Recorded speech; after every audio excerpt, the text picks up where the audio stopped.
So yesterday we did discuss about the batch design and the fed batch design. Do you have any questions with respect to that? No? Okay. So in today's session, we are going to discuss about the heat and mass transfer in a bioreactor, and we are also going to discuss about the scale up of bioreactors, because you always start small at lab scale, then you increase the volume, and then slowly you move it on to your large scale fermenter or the industrial scale fermenter.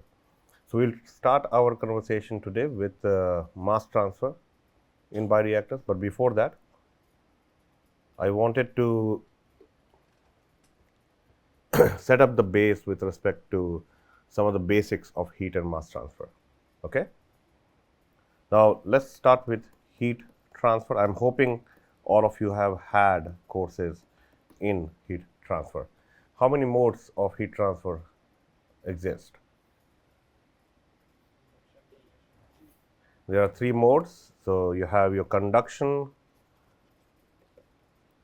convection, and radiation. Radiation is, do you think so? Oh, sorry. So do you think radiation would be applicable in bioreactors? Not to a greater extent. The most important would be the conductions and the convection. So conduction, we do have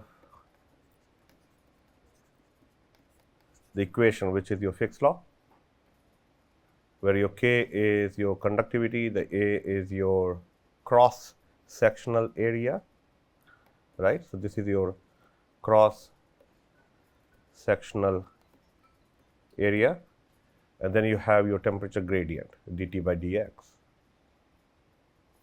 In case of your convection, it is HA delta T, where your H is your convective heat transfer coefficient. The notation might change from textbook to textbook, but H is the most common notification that I have always seen. So H is your convective heat transfer coefficient. The area in case of convection is cross sectional or the surface. It's a surface area.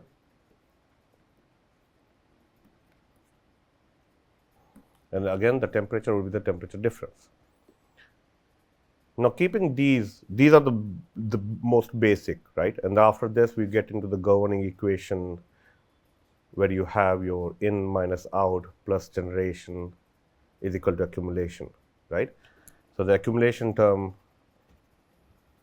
for the is always given as dt by dx.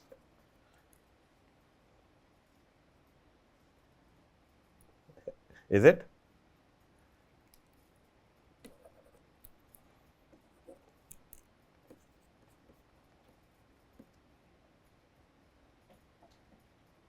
Accumulation is with respect to time, right? So that's why when in a steady state scenario, you don't consider the accumulation, because there is no change in temperature with respect to time. In practical sense, do we use steady state scenarios or non-steady state scenarios or unsteady state scenarios? It's mostly unsteady state, because the temperature is going to change with respect to time. Even in the bioreactors, when you are going to work with the bioreactors, what are the source of heat in the bioreactor?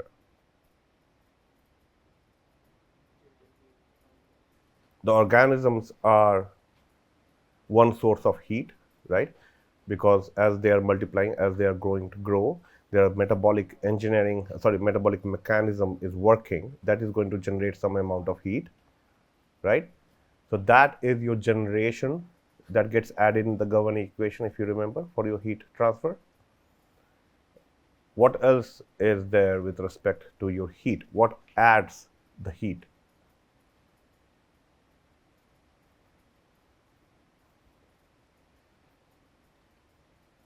Mixing, right? The agitation, that will add a little bit of heat.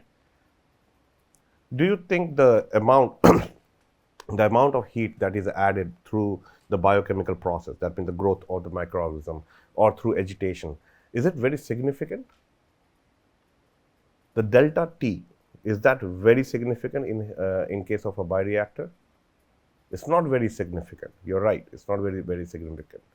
But it still exists. Even a small variation in temperature can ruin your whole bioreaction.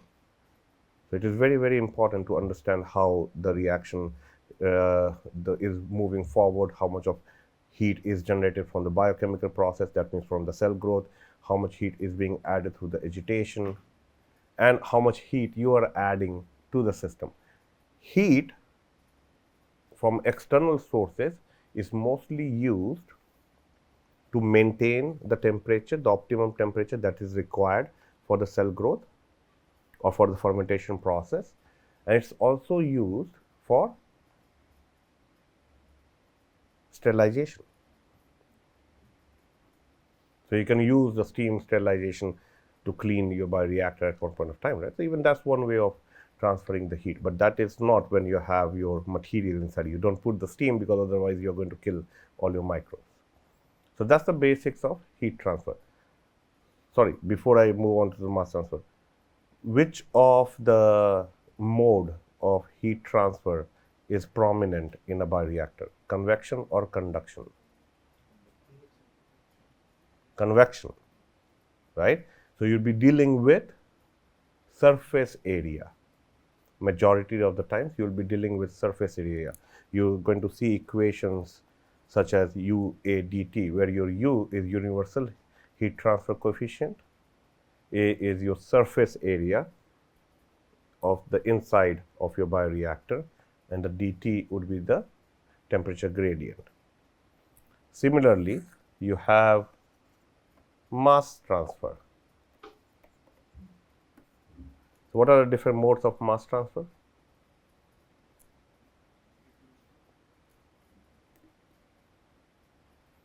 Diffusion and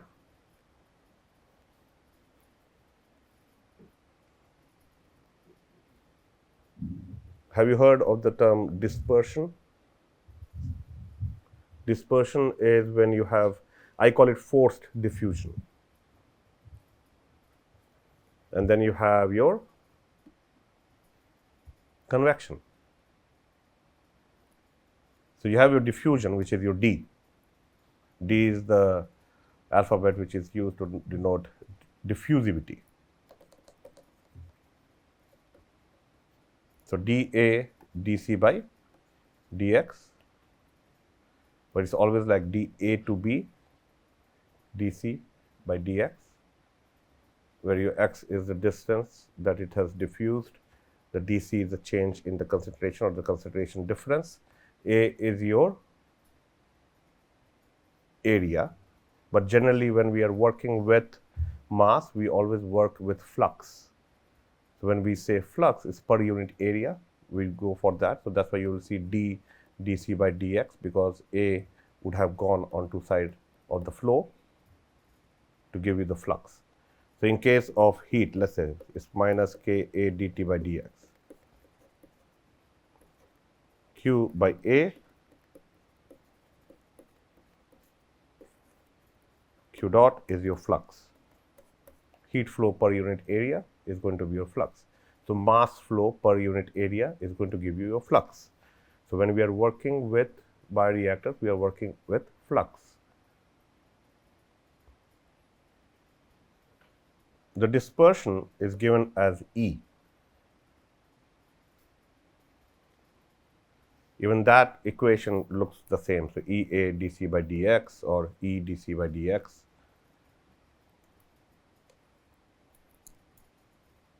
This would be for your dispersion. This would be for your diffusion.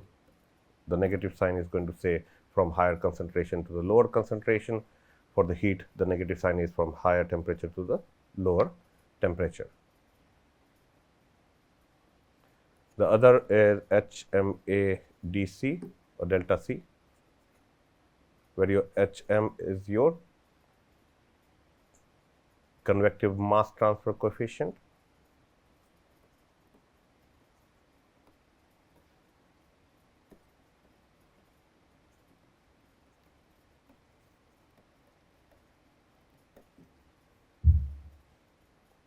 Now, for this H on your heat transfer side, that is a convective heat transfer coefficient, the HM, which is a convective mass transfer coefficient, if I do provide you that information, if I provide you with the HM value or the H value, you are okay to solve any type of scenario with respect to convection. If you are not provided with the H value, how do you estimate it?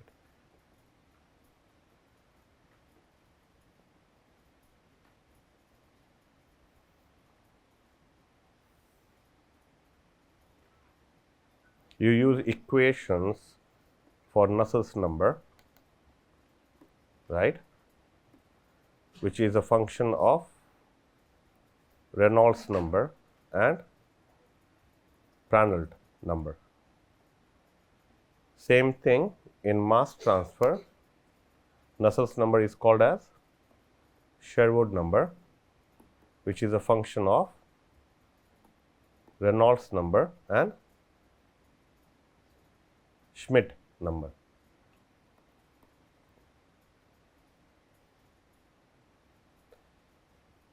This is the most important concept that you will be applying in heat and mass transfer in bioreactor. Your Reynolds number, the Reynolds number is given as U, which is your velocity, D, that will be the distance, right? Rho, the density, divided by the viscosity, right? Now, U, the velocity of what? U is the velocity of what? Of the fluid, right? So, U is the velocity of the fluid. D is the distance at which you are trying to estimate your mass transfer or heat transfer. So, or the type of flow that you have, whether it is going to be, what sort of flows can Reynolds number tell you? Whether it is laminar or turbulent, what sort of flow do you assume will be existing inside a bioreactor? You have your agitator moving, so you are going to have mostly turbulent. The regular standing fan that we keep in summer in front of our face, it's like churning air, right? It's basically generating turbulence, and it's trying to push that turbulence towards you. You have so that's why because it's a turbulent flow, you will feel air at one point of time, and then suddenly it goes away, and then again you feel a gust of air on your face. That's a turbulency because it's coming in bursts to you. The rho, the density is also very important. That's also of the fluid. The V is also of the fluid. So, fluid properties are important. The fluid properties are very, very important if you are trying to estimate your Reynolds number. Now, these Reynolds number are required to estimate your Sherwood number or your Nusselt's number, which are part of your heat and mass transfer respectively. Sorry, Sherwood number is mass transfer, Nusselt's number is heat transfer. You have to have an understanding of the fluid properties. So, when we talk about the fluid properties, what are those properties?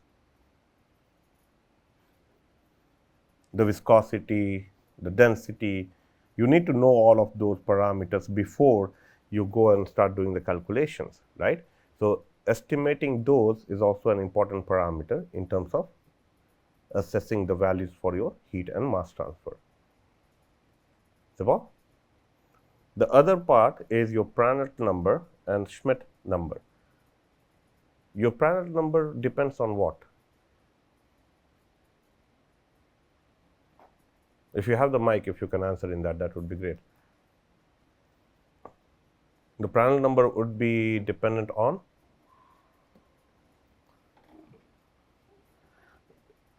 is it for the fluid? Is it based on the geometry? Okay, do you remember a term called as alpha, which is your diffusivity. What is the equation for alpha? I'm so sorry for putting you at the spot, but do you remember? You have your K over rho Cp, so your density of the material, the Cp is your heat capacity of the material, K is your conductivity of the material. Does this alpha has to do anything with PR, the Prandtl number? You have your phone, you can check. What is the equation for Prandtl number? If I remember correctly, it's Prandtl, Prandtl number. V by rho, that is kinematic. Is kinematic viscosity by density. Where is alpha? Now, where? In the numerator or denominator? What about Schmidt number?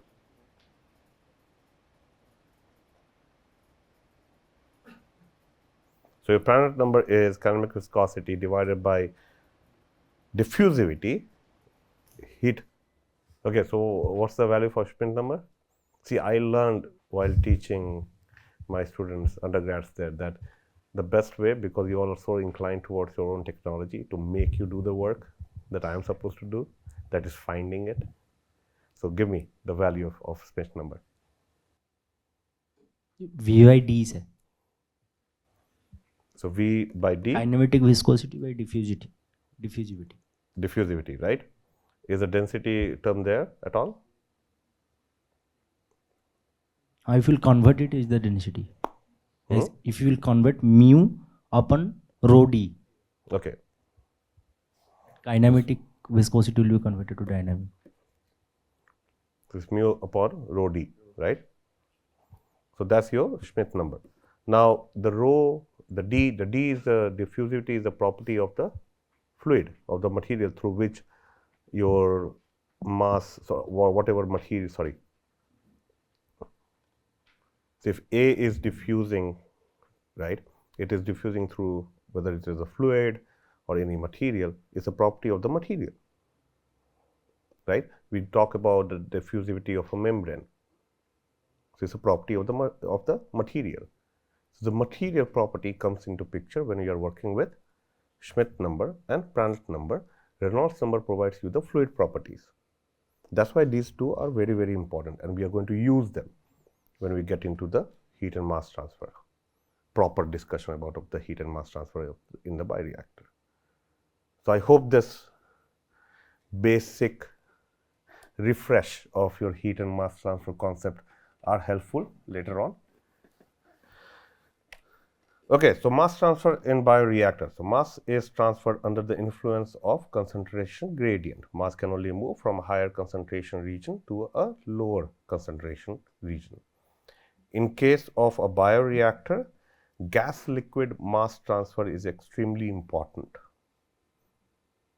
because in a bioreactor you're looking at mass transfer. Specifically, the one that you are mostly interested about is your oxygen, which you are sparging. So when you're sparging air at the bottom of the bioreactor, it is going to throw bubbles in the bioreactor, in the medium, and the mass transfer, that means oxygen coming out from the gas molecule where it is in higher concentration into the medium where it is in lower concentration, and then to the cells. That transfer, this is a two-stage transfer. So you have your gas bubbles. So let's say these are your cells here.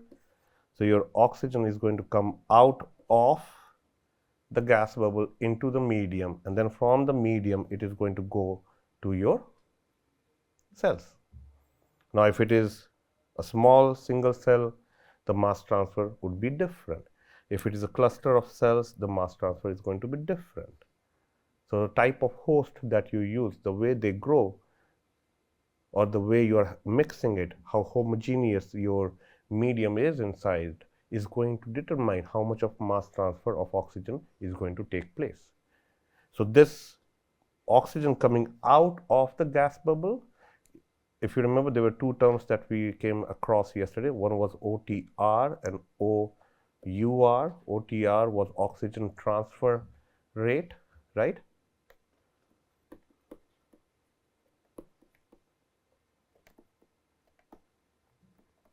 And this was oxygen uptake.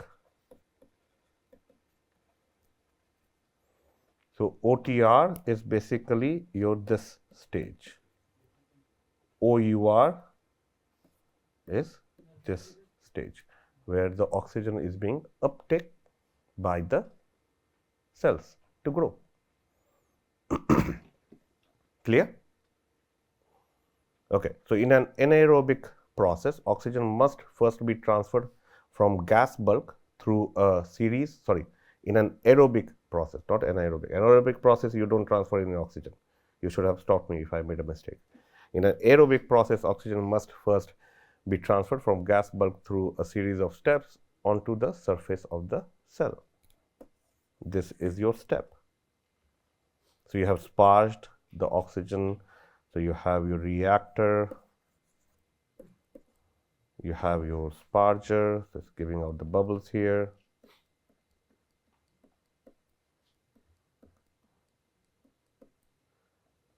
As the bubbles are moving up in the medium, they are going to release their oxygen into the medium. The solubility of oxygen within broth is actually very, very poor. We did talk about that because you're trying to dissolve oxygen in a liquid. That's where the concept of Henry's constant comes into picture. Now, temperature plays a very important role in determining how much of gas is dissolved within a liquid. The pressure also plays a very important role in determining how much of gas is dissolved in a liquid. Correct? Now, let's have a very quick conversation about this Henry's constant.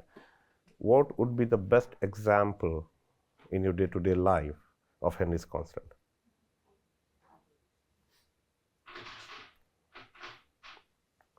Soda can. You have carbon dioxide dissolved in the soda or like in the liquid, right? So when you open it, you hear that noise, right? So that's like it's under pressure. Within that pressure, the carbon dioxide is dissolved. But the moment you open, you will see that fizzy bubbles coming up. So that means that your carbon dioxide is coming up. The other would be, we call it diverse bend. So if you do a deep sea diving, you go pretty quick inside. The pressure of the water is pretty high on you. The nitrogen gets dissolved in your blood. And if you come up very, very quickly, that nitrogen, the pressure has been released on the body, that nitrogen will become a bubble and will stop the blood flow. It can kill you. Okay, so this is what happens. The other part would be when you are moving from, let's say from NIT Rourkela, you're going all the way to Himalayas. When you go up the mountain, you feel that oxygen is less in the air. Is it that the concentration of oxygen in the air is also itself less, or less oxygen is dissolving in your blood? It's less oxygen which is dissolving in the blood. Will the concentration of oxygen change from ground surface onto the mountain top? Or the air will have constant concentration of oxygen throughout? That's the question that I ask my undergraduate students every time. It's a homework, think about it. It's a pretty good, it's an interesting topic. It's basically the amount of oxygen that is dissolving in your blood is less when you go on a higher altitude because of the pressure difference. So enhancement of gas liquid mass transfer during aerobic fermentation is priority. If you're working on aerobic fermentation because oxygen is required for your cells to grow and to flourish, you have to make sure that you are able to transfer the oxygen in appropriate amount that is required by the microorganisms for their growth. Okay, so you're going to see cell death if there is, the oxygen is not about, sorry. So whenever the light goes off, it breaks the continuity of the thought. oxygen transfer is very, very important in the bio process. You have to make sure that you are providing appropriate amount of oxygen. So that means the OUR cannot be less than OTR. Can it be? Oh, sorry, OUR cannot be more than OTR. So oxygen uptake rate is higher, OTR is less, you won't have any oxygen for the uptake anymore, right? It's the other way around. I will say things which will be other way around just to check whether you are listening to me or not. And if you're not saying yes, that means you are just agreeing to everything I am saying. Think, use your brain, okay? Now, mode of mass transfer, which is common in a bioreactor, is molecular diffusion. So, movement of molecules under the influence of concentration gradient is what is used for with respect to the diffusion. Now, continuous diffusion, that means supplying material to the high concentration region and removing it from the low concentration region is possible, right? If you continuously provide if you maintain that concentration gradient, you can maintain continuous diffusion process. So, if you maintain that OTR at a very high level, your OUR will remain. If you don't have that OTR, you cannot have your OUR. You won't have any oxygen to be taken by the microbes. Now, continuous diffusion is exploited for mass transfer operations in bioreactor. The Fick's law of diffusion, which we already discussed, is basically used in terms of estimating the amount of mass that has been transferred. So, you do need to know the diffusivity, the concentration gradient and the distance through which it is diffusing through. Now, mixing, as we have already discussed in the very first slide when we were having a conversation about the mass transfer, is a very, very important unit operation, you can say, in a bioreactor. So, mixing, that means turbulence in fluids produce bulk mixing to a max up to the smallest eddies formation. So, when you are having your agitation taking place, you are going to have small eddies which will get generated. You know what the eddies are? It is like a vortex, right? They are very small vortexes which will form, and those vortexes allow a very nice mixing ground. It's like, have you ever seen a movie called Twister? No? If you get a chance, there is a new movie called Twister. Watch it. It's really interesting. Or have you seen a tornado on TV? It's moving very, very fast. So it's actually mixing everything. Just think about that at a very microscopic scale taking place inside the bioreactor. In an eddy, if you are in that particular eddy, what is going to happen? Your mixing is pretty quick. So oxygen and the cell, if you have the gas bubble up there and you have the cell also up there, the oxygen transfer would be faster. So within the small eddies, flow is largely streamlined so that the further mixing must occur for diffusion of fluid components. Mixing on a molecular scale therefore completely relies on diffusion as the final step in the mixing process. Yes, eddies are there, but diffusion is the main parameter through which the mass is transferred. Now, mass transfer between phases occurs often in bioprocess. So, in the case of your gas bubble moving through, let's say, a liquid media, if I give you a column and I'm sparging oxygen from the bottom, let's say, so the bubbles will move up, right?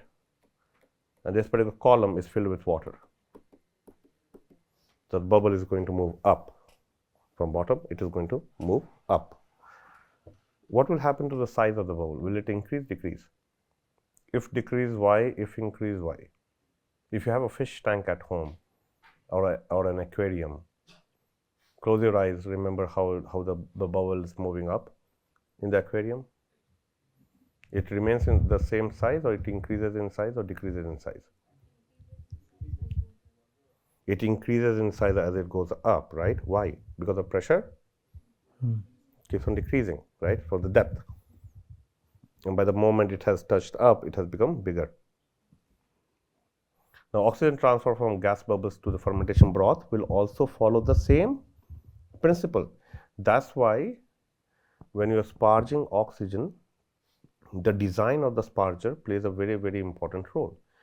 You don't want smaller or bigger bubbles, like you don't want bigger bubbles to go through the medium. You want very small bubbles, because very small bubbles can be uniformly distributed and homogeneously mixed. So you have to make sure that when it is moving up, it is in a very small shape, like the size of the bubbles is very, very small.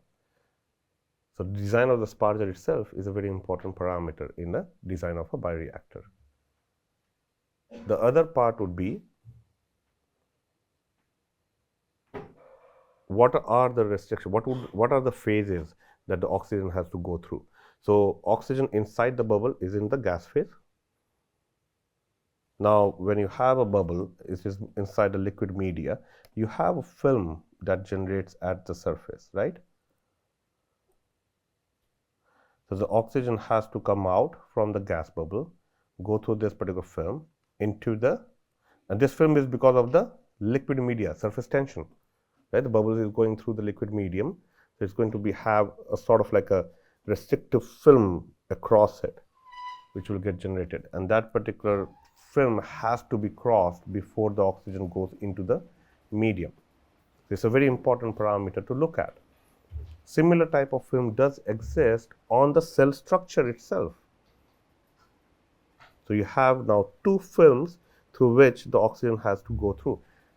The movement of oxygen in a bioreactor is also called as a two-film theory, because of these two films that exist. We will be discussing that in detail, but I'm just giving a bit of a basic idea to it. So oxygen transfer from gas bubbles to the fermentation broth takes place, goes through the two phases. So it is going from the gas bubble to the fermentation broth. Now product recovery from the aqueous to organic liquid, the nutrient transfer from liquid medium into the cell is also going through phases, right? There are two phases. From liquid to the solid, the cell is considered as a solid medium, not as a liquid medium. The fluid velocity near the phase interface is significantly decreased. Diffusion becomes crucial for mass transfer across the phase interface. Why? Here comes the concept of convection. So let's say if I am going back to convection for a moment, if you have a flat plate, now I'm going to talk about convection from the heat transfer perspective first, then we'll talk about the mass transfer perspective.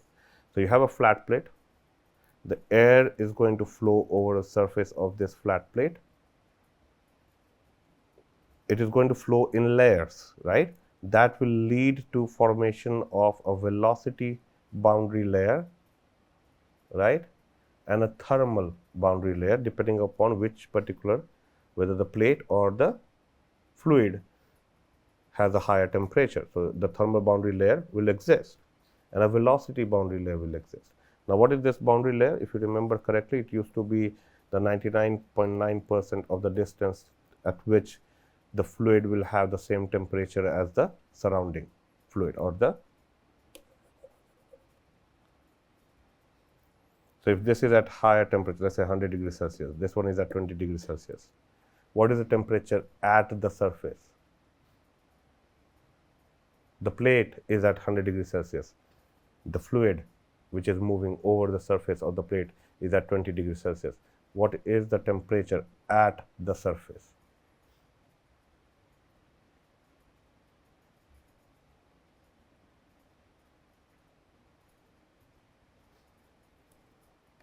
Hundred, 20, 60, 50, 40, 80. What is the temperature at the surface? I gave you so many options now. We call it the film temperature. At the surface, the velocity of the layer of the air at the surface is 0. What is the mode of heat transfer at the surface of that layer with the surface of the or the heated surface? What is the mode of heat transfer then? Conduction. Same concept in convection. The fluid is flowing over the surface. At the surface, the velocity of the fluid is 0. What would be the mode of convection then? Sorry, what would be the mode of mass transfer? Diffusion.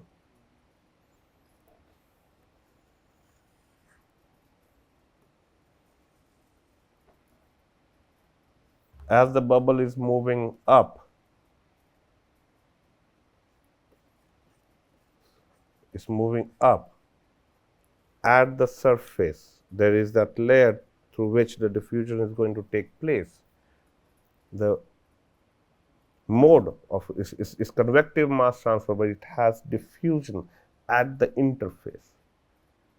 The transfer is called convective mass transfer. It has diffusion at the interface. Just the way you have conduction at the interface. Now, to answer that question, what would be the temperature? Is the film temperature. The film temperature is an average of your surface temperature and the fluid temperature. So, that means 60. So, from 60 degrees Celsius, you are going to reach all the way to 20 degrees Celsius. So, with the distance at which the fluid temperature at the surface, which is 60, it will keep on lowering down and it will reach the fluid temperature of 20 degrees Celsius. That distance is called your thermal boundary layer. If the velocity of the fluid is at 1 meter per second, at the surface it is 0 meter per second. The distance at which the fluid layer goes back to 1 meter per second is your velocity boundary layer. Same concept is followed in mass transfer. At the surface, it's always a surface phenomena. It's the most interesting thing. Generally, you have studied this concept of boundary conditions. Have you studied boundary conditions? So, let's say I give you a membrane or like a thick slab of membrane. You have diffusion taking place, right? So, it's minus d dc by dx inside. At the surface, you have air blowing. So, here you will have HMA dc, right, or delta C. The flux remains the same, mass conservation. So, your minus d dc by dx is equal to HA delta C or HMA delta C. At the surface, what is the boundary condition? At x is equal to 0, minus d dc by dx is equal to HMA delta C. That's what your boundary condition is. So, now coming back into your bioreactor with the same concept, what would be the boundary condition at the surface of the gas bubble? It's diffusion, and if it is moving with a velocity, it would be convection. You're getting my point? If it is stationary, diffusion only. But the flux has to be conserved. Mass has to be conserved, right? The mass flux has to be conserved. Now, the theories of interface mass transfer. There is a two-film theory and a penetration theory. In the two-film theory, the entire resistance to transfer is contained in two fictitious films on either side of the interface in which transfer occurs by molecular diffusion. We will look at what that film theory looks like later on. So, the KL, which is your diffusivity constant or parameter, would be given by d by z, where d is the diffusivity and the z is the film thickness. The mass transfer coefficient is the KL. You would see there is a term called as KLA, which is used in estimating your oxygen uptake in a bioreactor. The A is your area. d is your diffusivity, the z is the distance that it has moved, it requires for the diffusion. That combined gives you the KL, and the A gives you the area. The penetration theory, on the other hand, assumes turbulent eddies travel from the bulk of the phase to the interface, where they remain for a constant exposure time T. The solute is assumed to penetrate into the eddy during its stay at the interface by diffusion. So, the KL for that particular case is given by this equation.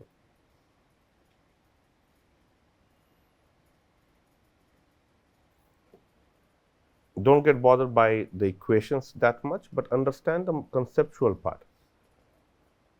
At the interface, what is your boundary condition? That matters the most.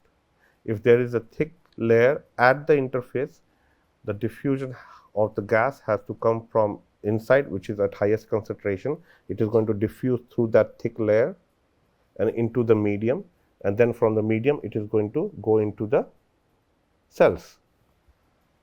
That thick layer will have its own resistance, similar to resistances that you see in your mass transfer. You remember, right? Minus dA dC by dx. The resistance is given by dC is dx by minus dA, L over dA. This is your resistance. R diffusion, resistance to diffusion. Remember this? We also use a term called as K, which is your distribution coefficient when we are working with mass transfer, which has to be multiplied to your diffusivity for a specific product or a specific component which is diffusing through the membrane or anything like that. This is mostly used when we are working with the membrane. Now, the film theory, so this is your phase boundary. You have your gas phase and then you have your liquid phase.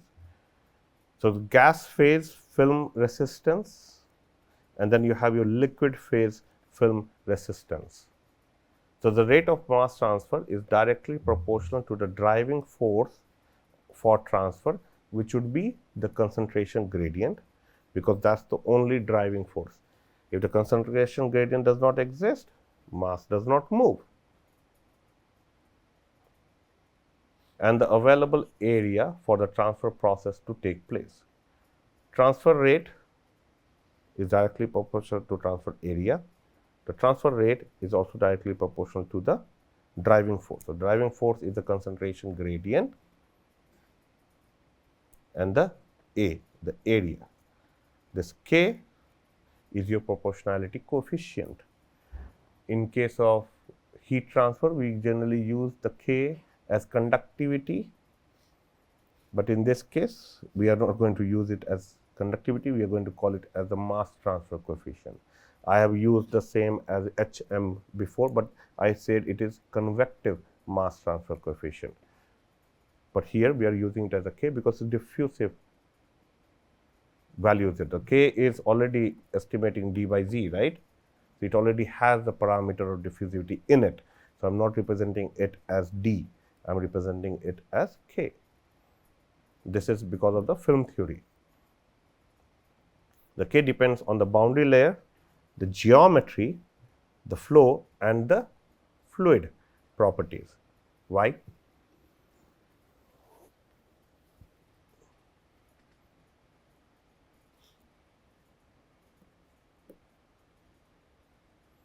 Reynolds number, Schmidt number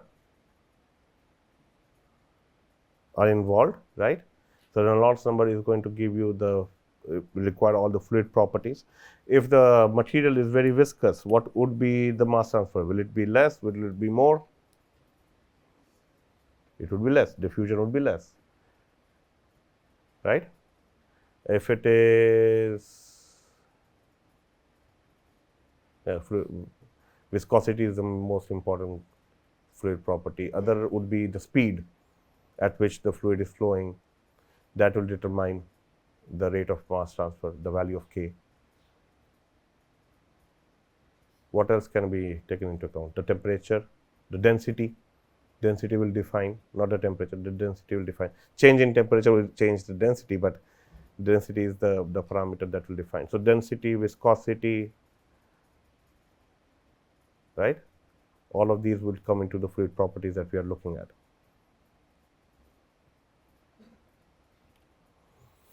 So, the gas liquid mass transfer, the rate of mass transfer of a component A through the gas boundary layer, that means your gas boundary layer, is kGa CAG minus CAGI. So, at this layer, the distance, the concentration gradient.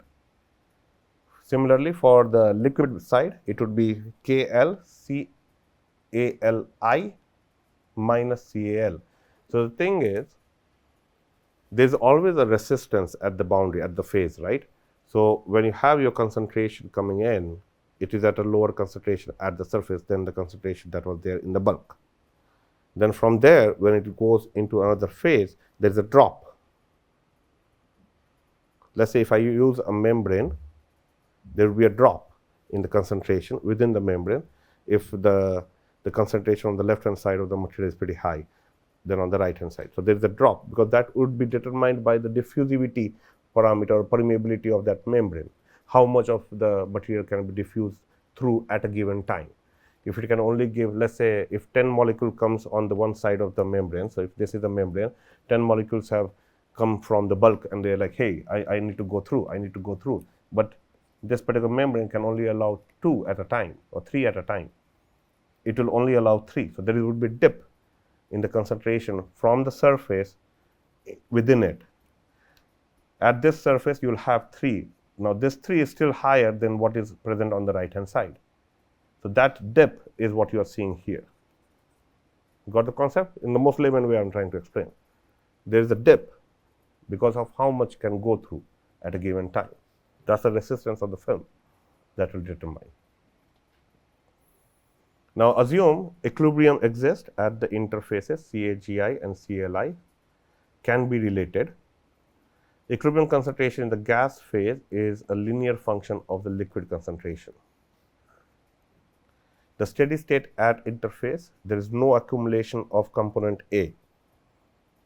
So, there is the K star distribution coefficient is not existing there. The component A transported through phase 1 must be transported through phase 2. These are the assumptions that you have to make. So, your NAG is equal to NAL is equal to NA, the total flux. The mass is conserved, or the flux is conserved at all times.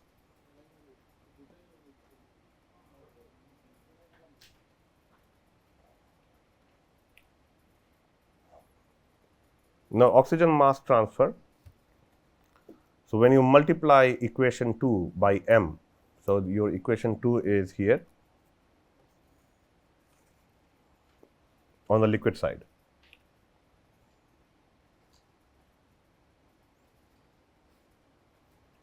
And rearrange, you get this particular equation here. Now, dividing the equation by m will provide you further. So, the overall, the most important equation that you have to look into would be this, or sorry, this, where the KL is the overall mass transfer coefficient. So, KL is CAL star minus CAL. This is the equation that determines the mass transfer. You have your flux is equal, sorry, you have your mass flow on one side, you have your KL, which is the overall mass transfer coefficient A, and the CL star minus CAL. Where exactly will you have the CAL star? At the interface.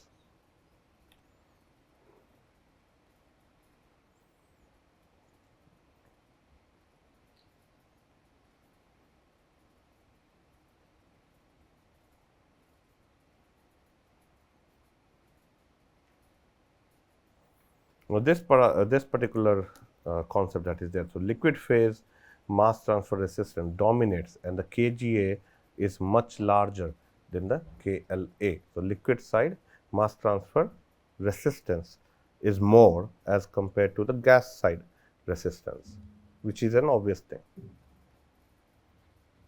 Liquid side will have a higher resistance as compared to the gas side. So, the kGa would be higher in terms of to maintain the flow.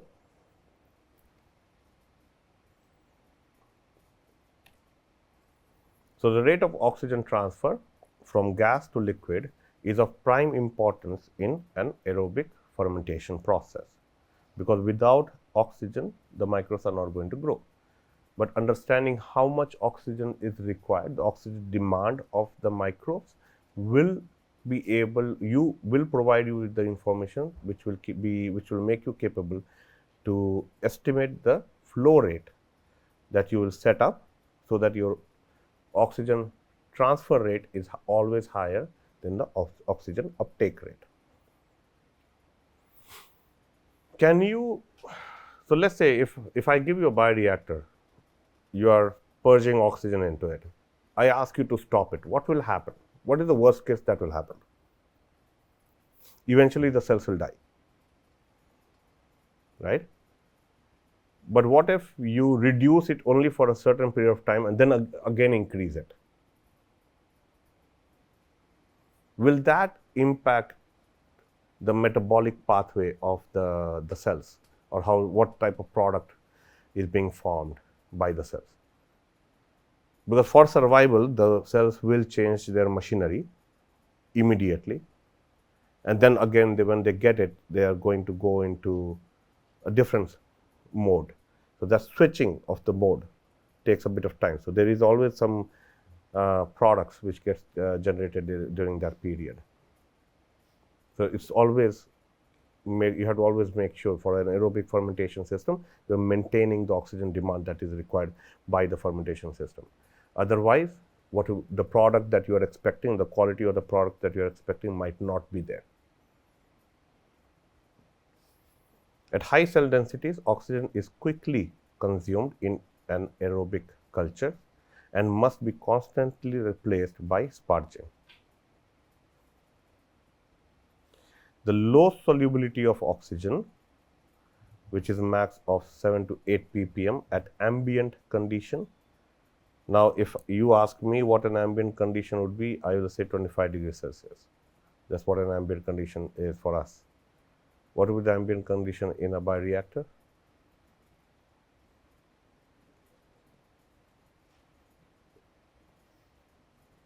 (25 degrees Celsius).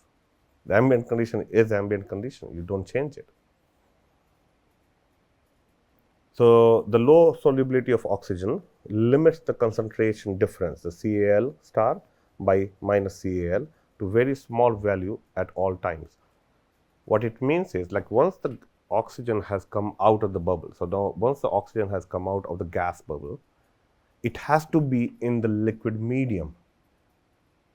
But if it does not dissolve, or if it does not solubilize in the liquid medium, it cannot be transported. Now, if the solubility is less, the concentration in the liquid medium available of concentration of oxygen in the liquid medium is less as compared to that present in the gas that might be available for the cells to obtain. So that means your oxygen concentration in the liquid medium is lower, that's an obvious thing, as compared to what is there in the gas. But because of lower solubility, it goes even lower than what is present. Like, you have added, let's say 10, but only 5 or 6 would be available for the cells because the solubility is less.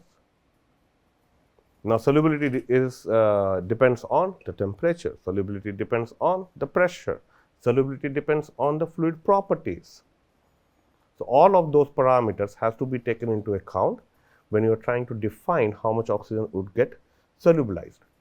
What can you do in that case? If you want to improve the solubility of your fermentation system, what will you do? You can change the type of medium that you are using that might be able to dissolve more oxygen in it, or you can provide some sort of let's say additives that will help dissolve oxygen, but all of that will impact your fermentation process. So you have to be very careful in choosing what you can do to maintain this oxygen demand. So designing of the fermenters for aerobic operation takes these factors into account to provide optimum mass transfer conditions. Now, factors affecting cellular oxygen demand. Now, the rate of oxygen consumptions by cell determines the rate of oxygen from transfer from the gas to broth. The OTR is dependent on OUR. How much oxygen is being taken away, that will determine what the OTR would be. That means oxygen coming from the gas bubbles into the liquid medium. Now, factors that influence this oxygen demand are the type of microbes, the host, the type of microbe that you have chosen for the fermentation process, the species. Some microbes require higher oxygen, they have a higher oxygen demand, some don't have that high as compared to the others. The culture growth phase, whether it is in the lag phase, whether it is in the log phase, early log phase or later log phase, like in the deacceleration stage or in the stationary phase, the oxygen demand will change. Will it not? When do you think, in the case of the cell growth, the oxygen demand is the highest?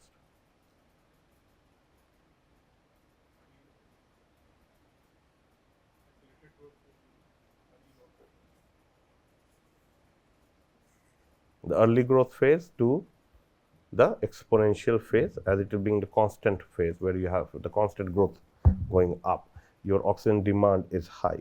You need, as it is doubling, right? At this particular stage, when it is trying to acclimatize, you might not have a very high oxygen demand. But the moment it will start dividing, the oxygen demand will shoot up. And you have to make sure during that period you're providing appropriate amount of oxygen into your bioreactor. And the nature of the carbon source in the medium. The type of source of carbon that you choose will also define how much oxygen is there, is available. Because if the source itself interacts with the oxygen, then less oxygen is available. Okay? So you have to be very cautious about the choice of your source. Now, factors affecting cellular oxygen demand.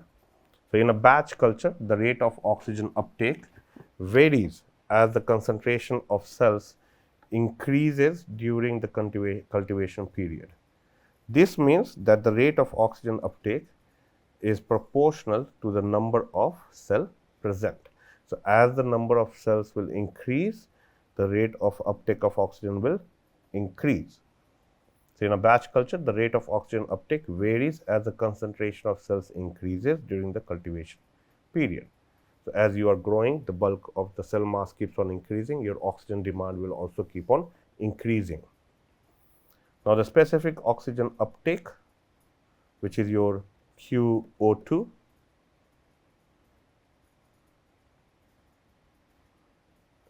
or the specific oxygen uptake rate increases to a maximum value at early log phase, and then it decreases gradually. At early log phase, it will start, it increases and then it decreases gradually. So, you can see that early log phase, it has increased for a certain period of time and then it has decreased gradually as the cell concentration has increased. This is your X, this is your QO2.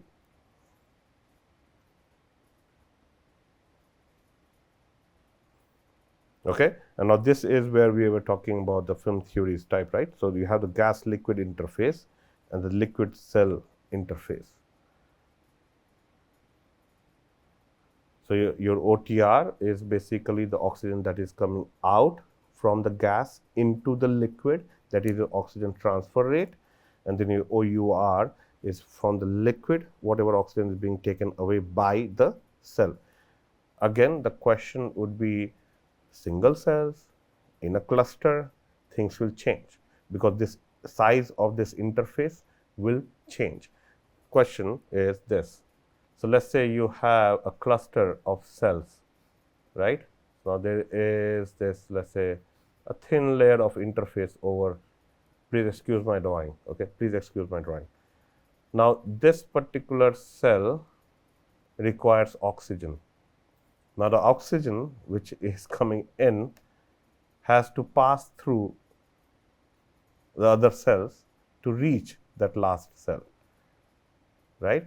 That's why clusters are not good for your bioreactor, because the cells will die. They cannot get enough oxygen for their survival. And that might lead to production of products that are of not your interest. That is something that you don't want. So, you always try to reduce the cluster. What is the way that you can reduce the cluster? Agitation, right? Not this type of agitation, a single one. You have an agitator rotating at a particular speed.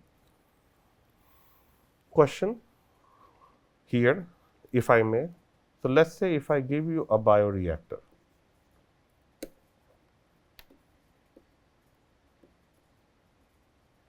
I have a sparger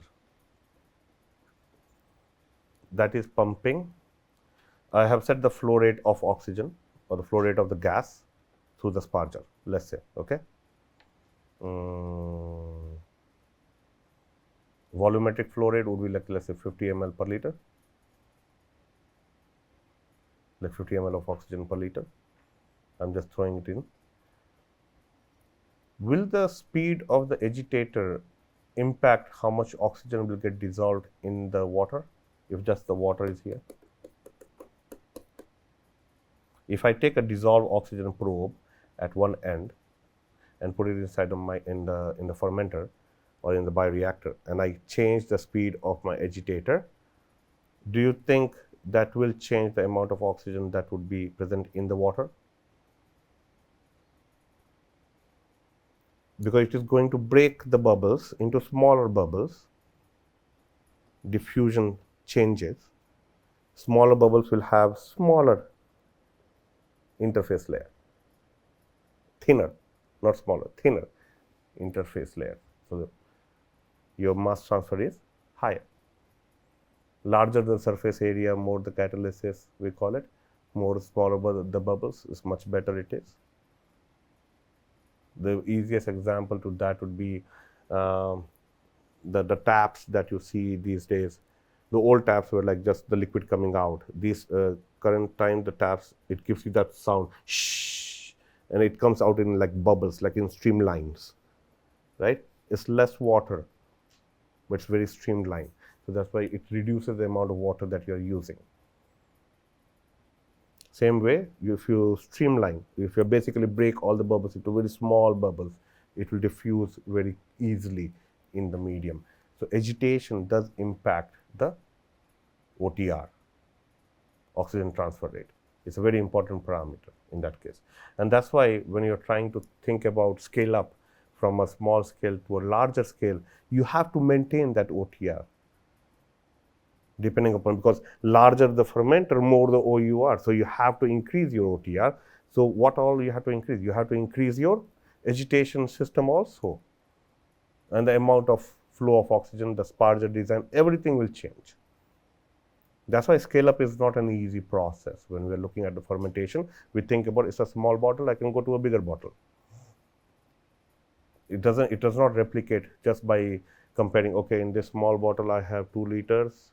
For 2 liters, I used this much of oxygen, so how much will I use for 4 liters? You don't do that calculation anymore, because if you do that, your OTR is less. You have to now think about what are the other parameters that were impacting my whole thing. Now, the viscosity will change, the density will change, because I'm going into bigger system. You have to take into account all the other parameters to estimate the scale up. That's why understanding mass transfer is very, very important before you understand scale up.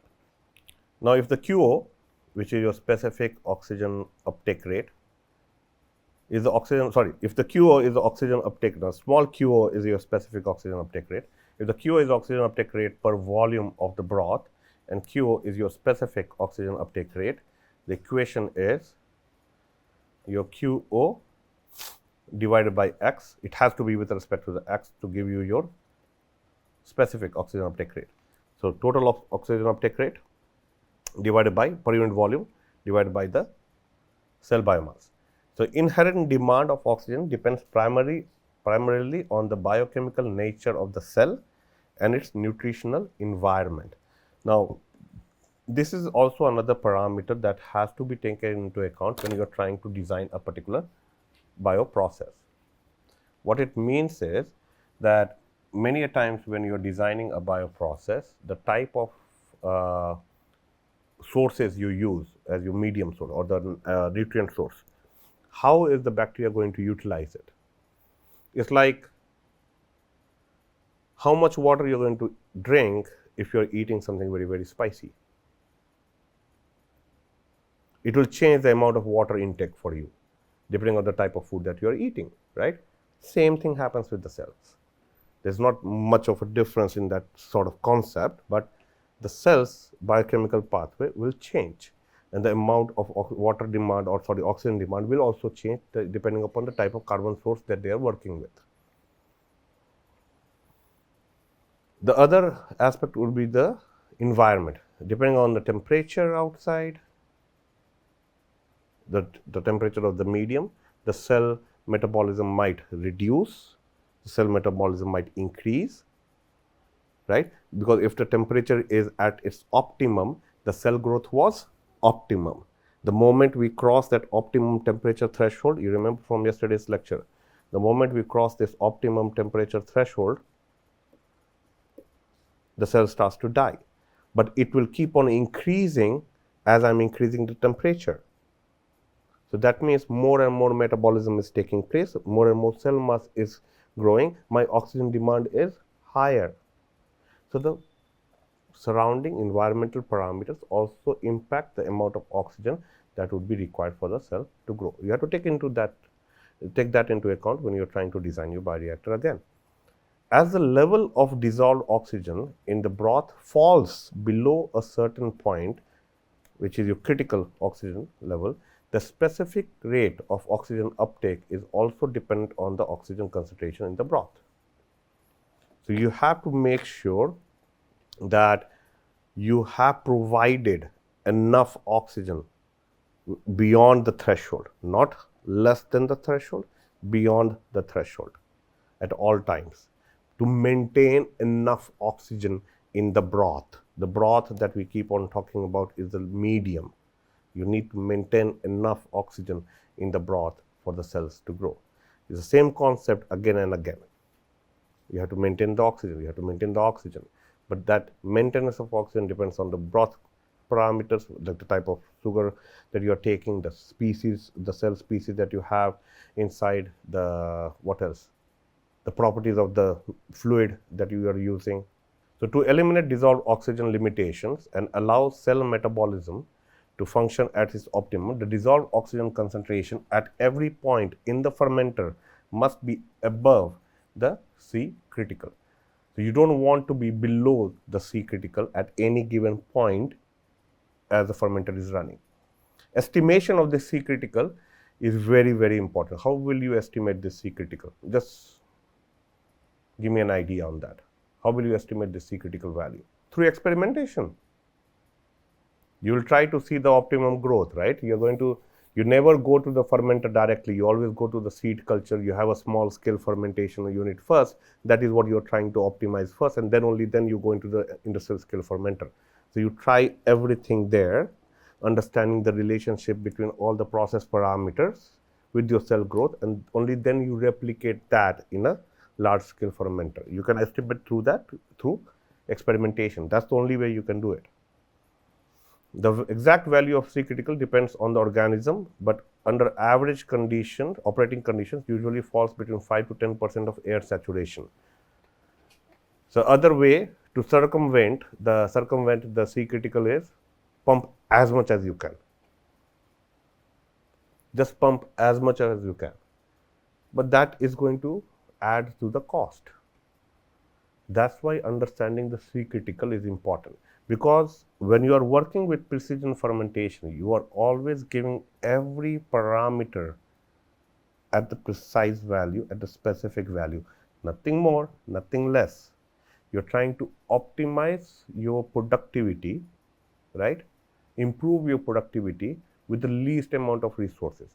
Oxygen is not a cheap substrate that is added to your fermentation system. So you have to be very careful in estimating the C critical.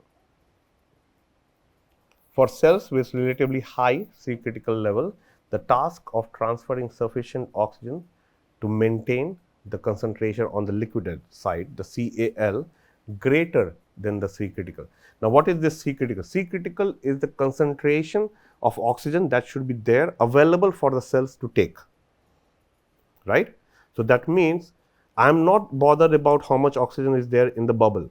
I'm more bothered about how much oxygen is dissolved in the liquid medium at all times. So when you are putting your dissolved oxygen probe, you are estimating how much oxygen is dissolved in the medium. That gives you the idea. So you're trying to maintain that CAL, that means the concentration in the liquid medium, over the C critical value. And it's always more challenging than for the cultures with a low C critical.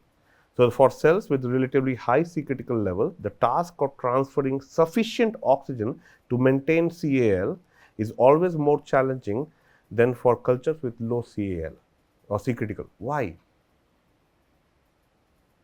If I have cells which have a very high OUR, oxygen uptake rate, or the demand is pretty high, you have to maintain a pretty high concentration of CAL, right? Why it is a challenging thing?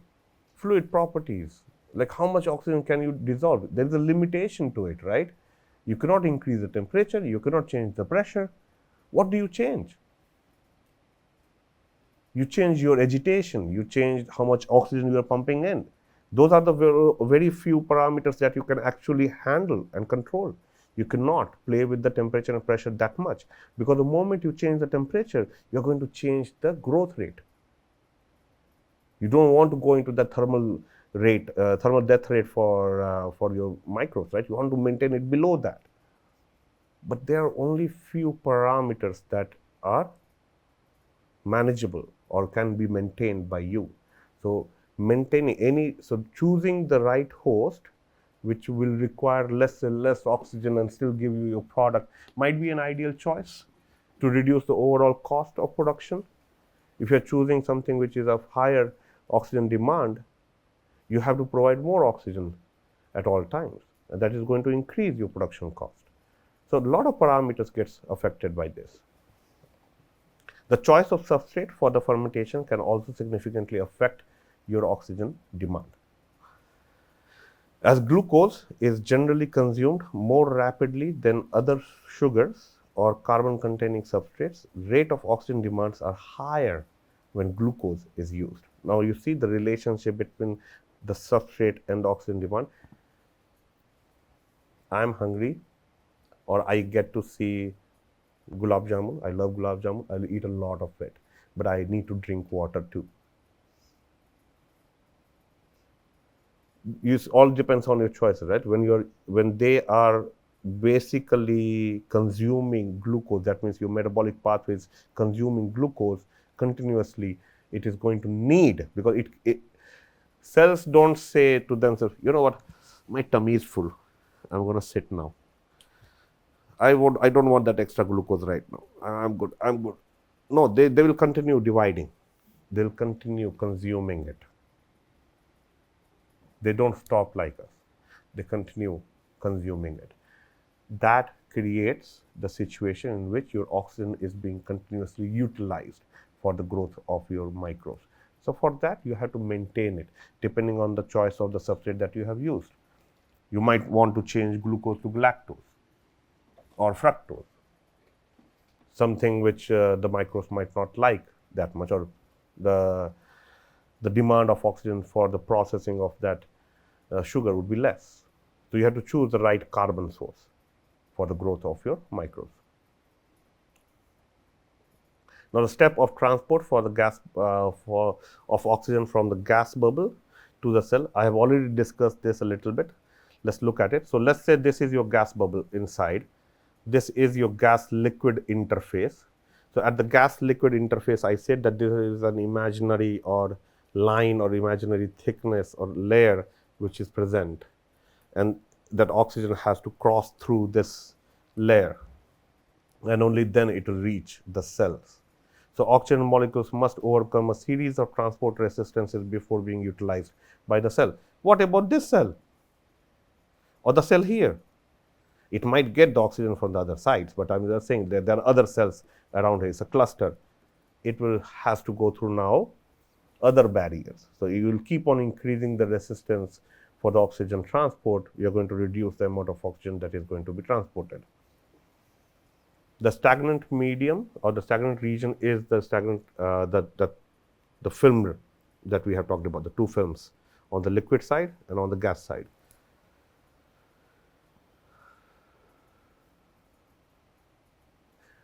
You should have heard about this in certain biomaterials, porous biomaterials which are used to immobilize cell for cell growth, or they can be used for as a scaffold for the cells to grow properly, and they are porous in nature for the nutrients to get transported, for the oxygen to get transported quite easily to the microbes.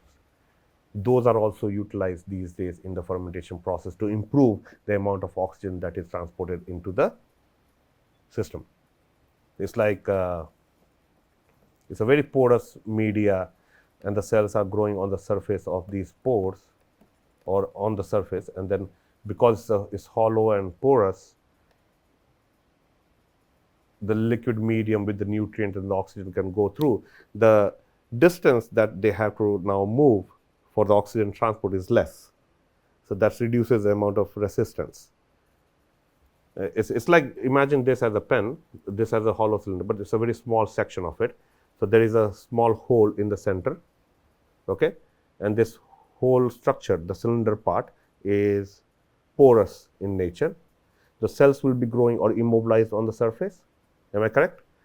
Now the nutrient can flow through the hole in the center, on the like axially, and the transport of nutrients can happen through the pores inside.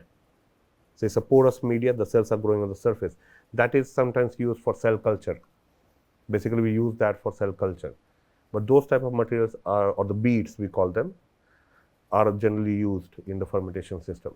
Even nanomaterials are also being used in the fermentation system. Okay?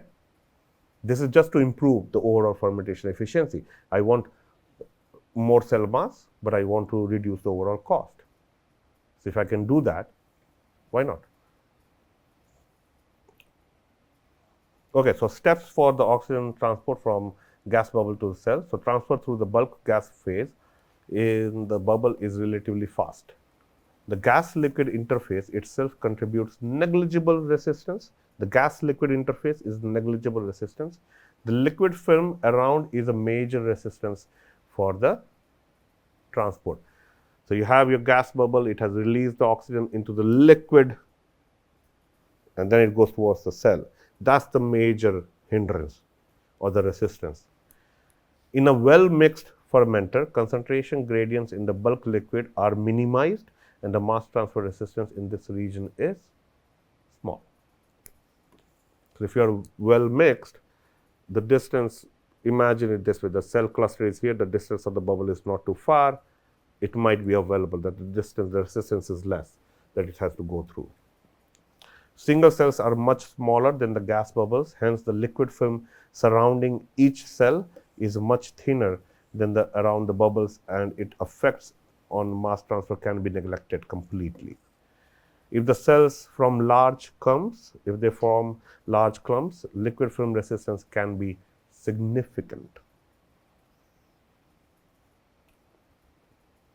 Now, the other steps for oxygen transport from gas bubble to the cell is resistance at the cell liquid interface is generally neglected.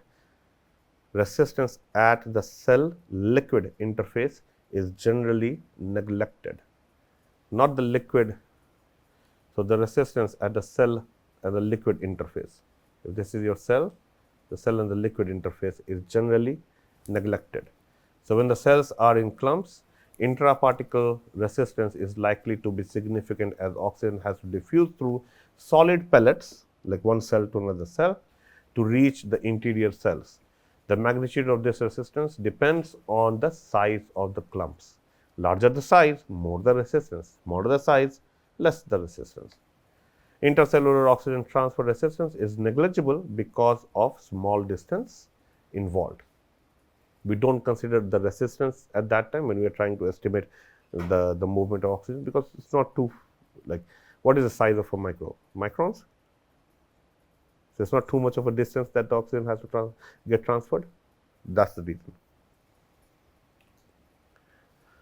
So the mass balance for oxygen at a steady state will involve the KLA, that means CAL star minus CAL. The CAL is the concentration at the liquid side, CAL star is on the interface, where your A is A by V, A is your interfacial area, interfacial transfer area, and the V is the broth volume. The KL is your volumetric mass transfer coefficient.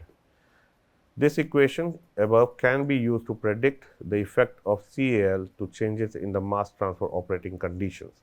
For example, if KLA is increased by raising the stirrer speed to reduce the thickness of the boundary layer around the bubbles, the dissolved oxygen concentration, that is CAL, will rise for equilibrium.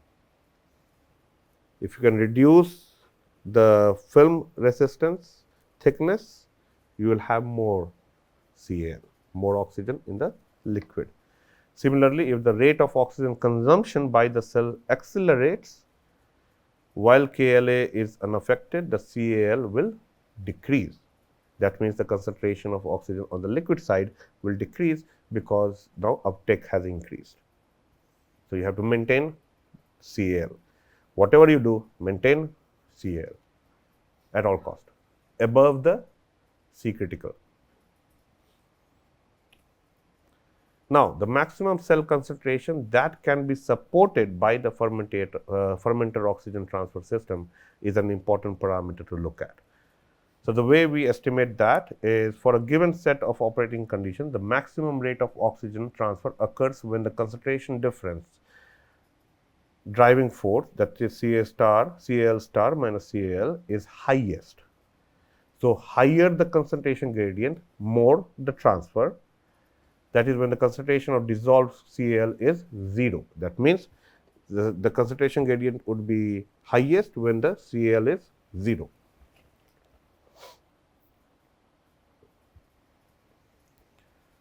Under what condition will the CAL be 0? When your OTR is equal to OUR. So, whatever oxygen comes out from the gas is consumed, comes out, consumed, comes out, consumed. There is no oxygen in the medium. So, your CAL concentration gradient will always be maximum. So, because of that, your mass transfer would be maximum. So, maximum cell concentration can be supported by the mass transfer function of the reactor, and this is the equation that is used. So, your X max, that means the amount of cell, the maximum amount of cell that can be generated. So, if you know the KLA, you know the CAL divided with Q naught, which is your specific oxygen uptake rate. Another important parameter is the minimum KLA required to maintain CAL over C critical in the fermenter. This can be determined as CLA critical is equal to QOX divided by CAL star minus C critical. This is like to maintain the cells that I have right now, what is the minimum KLA value that I have to have? This is the equation that I am trying to use at that time to maintain what I have. Like what is required above, or how much I can get with the respective KLA would be the X max value.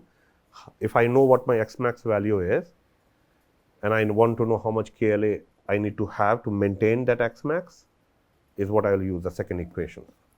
This is to get what X max I want, I can get. Second is to what KLA I should have to maintain it.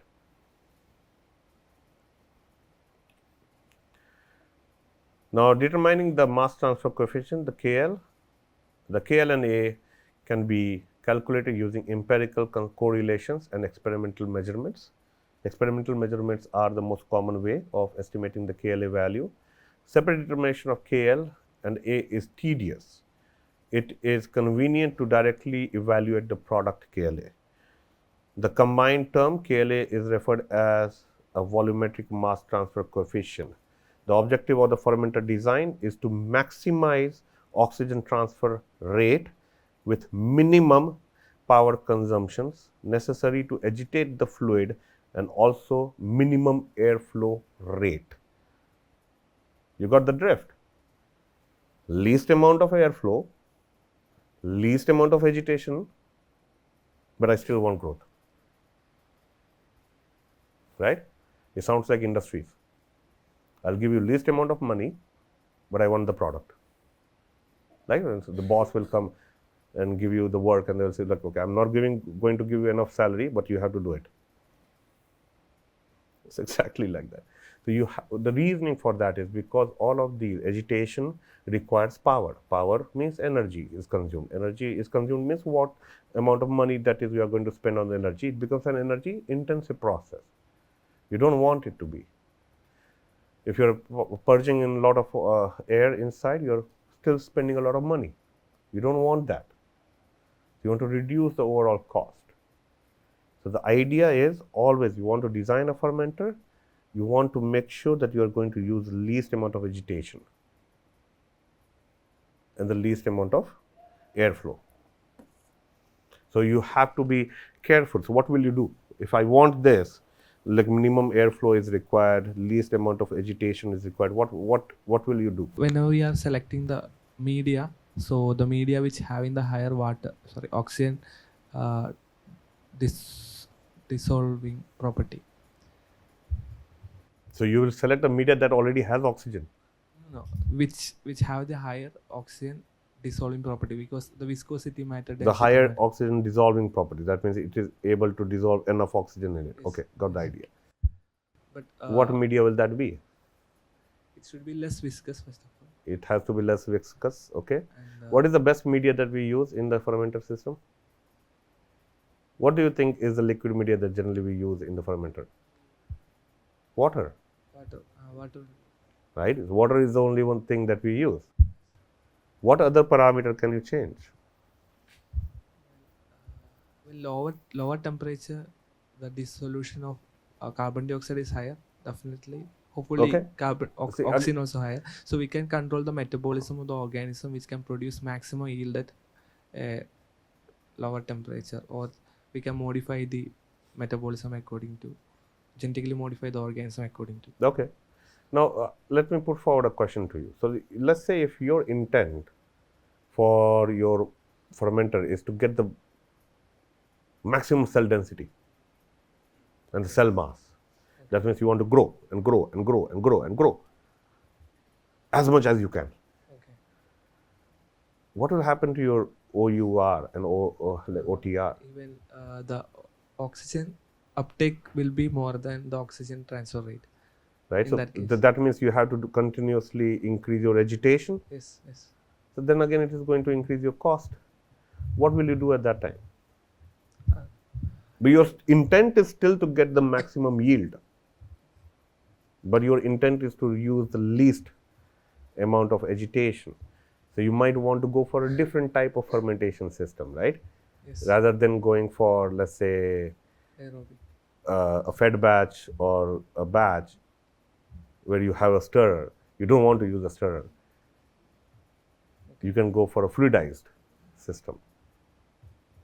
In the fluidized system, the cell is mixed because of the movement of the medium itself. Okay. And mixing is taking place, you might be able to get more oxygen transfer. There has to be a solution. I'm just trying to throw ideas. I might be wrong in my idea, but I'm just trying to throw to give you some type of solution. You have to find me. Instead of agitation, we can supply the oxygen as, even for example, sparger, this nozzle can be, the size of the nozzle can be reduced in order to reduce the size of a gas bubbling, Okay, so that means you want spargers with smaller holes. like atomizer. Okay, like atomizers, very good. That can be used. That is actually used. What else? You have some to keep stabilizers can be used, stabilizers of for what? like even for example in certain industry, for example in ice cream industry, you know, they are using certain stabilizer which will stabilize the dissolution of oxygen, but I don't know whether Come it's on, affect the growth of you're microorganisms. comparing an emulsion with fermentation. And Not an a emulsion, stabilizer for an emulsion I can understand, because you want to maintain them into their emulsive state, like dispersed state. I, yeah. I don't know whether it's work or this. No, I really appreciate your effort that at least you're thinking out of the box. I really appreciate that. But think again, it would be so funny using a stabilizer. What are the most common stabilizers that you use? Like alginates. And, If you add alginate yeah, into it your will self, what will thicken. happen? Yeah. You'll get clumps. So the media which is used, like whatever the substrate we are used for the fermentation, which also should improve the oxygen dissolution. See, we are having the same conversation again and again. We are coming back to the media property. We are more or less. Something has to be done. Neither you are aware of it, neither I am aware of it. It has to be done experimentally. You have to choose, right? You have to go through that whole rigorous experimental process. That's the reason, if you go back to my very first presentation on the fermentation, when I started, I showed you that diagram and I said, like, it has so many pipes. It looks very dangerous. It's a very simple process. Fermentation is a very simple process, but it's very complex. When you go deep into it, it's very, very complex. But once you have optimized it, you come, you switch it on, you forget about it, you go back home. You have your product ready. That's the way it works. For this, yes, there are solutions. The beads I talked about, that's one of the solutions where you might be able to keep your cells suspended without them clumping together. You might give them extra surfaces, so you're increasing the surface area, but you're also helping to improve the nutrient delivery. So you're not going to have like a thick cell mass in which you have, let's say, an agitator the fan blade trying to move. If your cell mass was filamentous, you cannot have an agitation. If you're growing a filamental like a fungi, you cannot have agitation. It will break, right, the filaments. So there are things that can be done. There are a lot of research that keeps on going in the fermentation area. Even if it is the century-old technique, you will still find people doing research in this area just because of this. It is such an interesting area. Okay? Let's get into the final few slides of the oxygen supply, sorry, oxygen mass transfer. The factors that affect oxygen supply rate, we have already discussed a few of them. Temperature is one of those, pressure is another. Diffusivity. Now, the diffusivity of what? Diffusivity of oxygen in the medium or diffusivity in the cell side?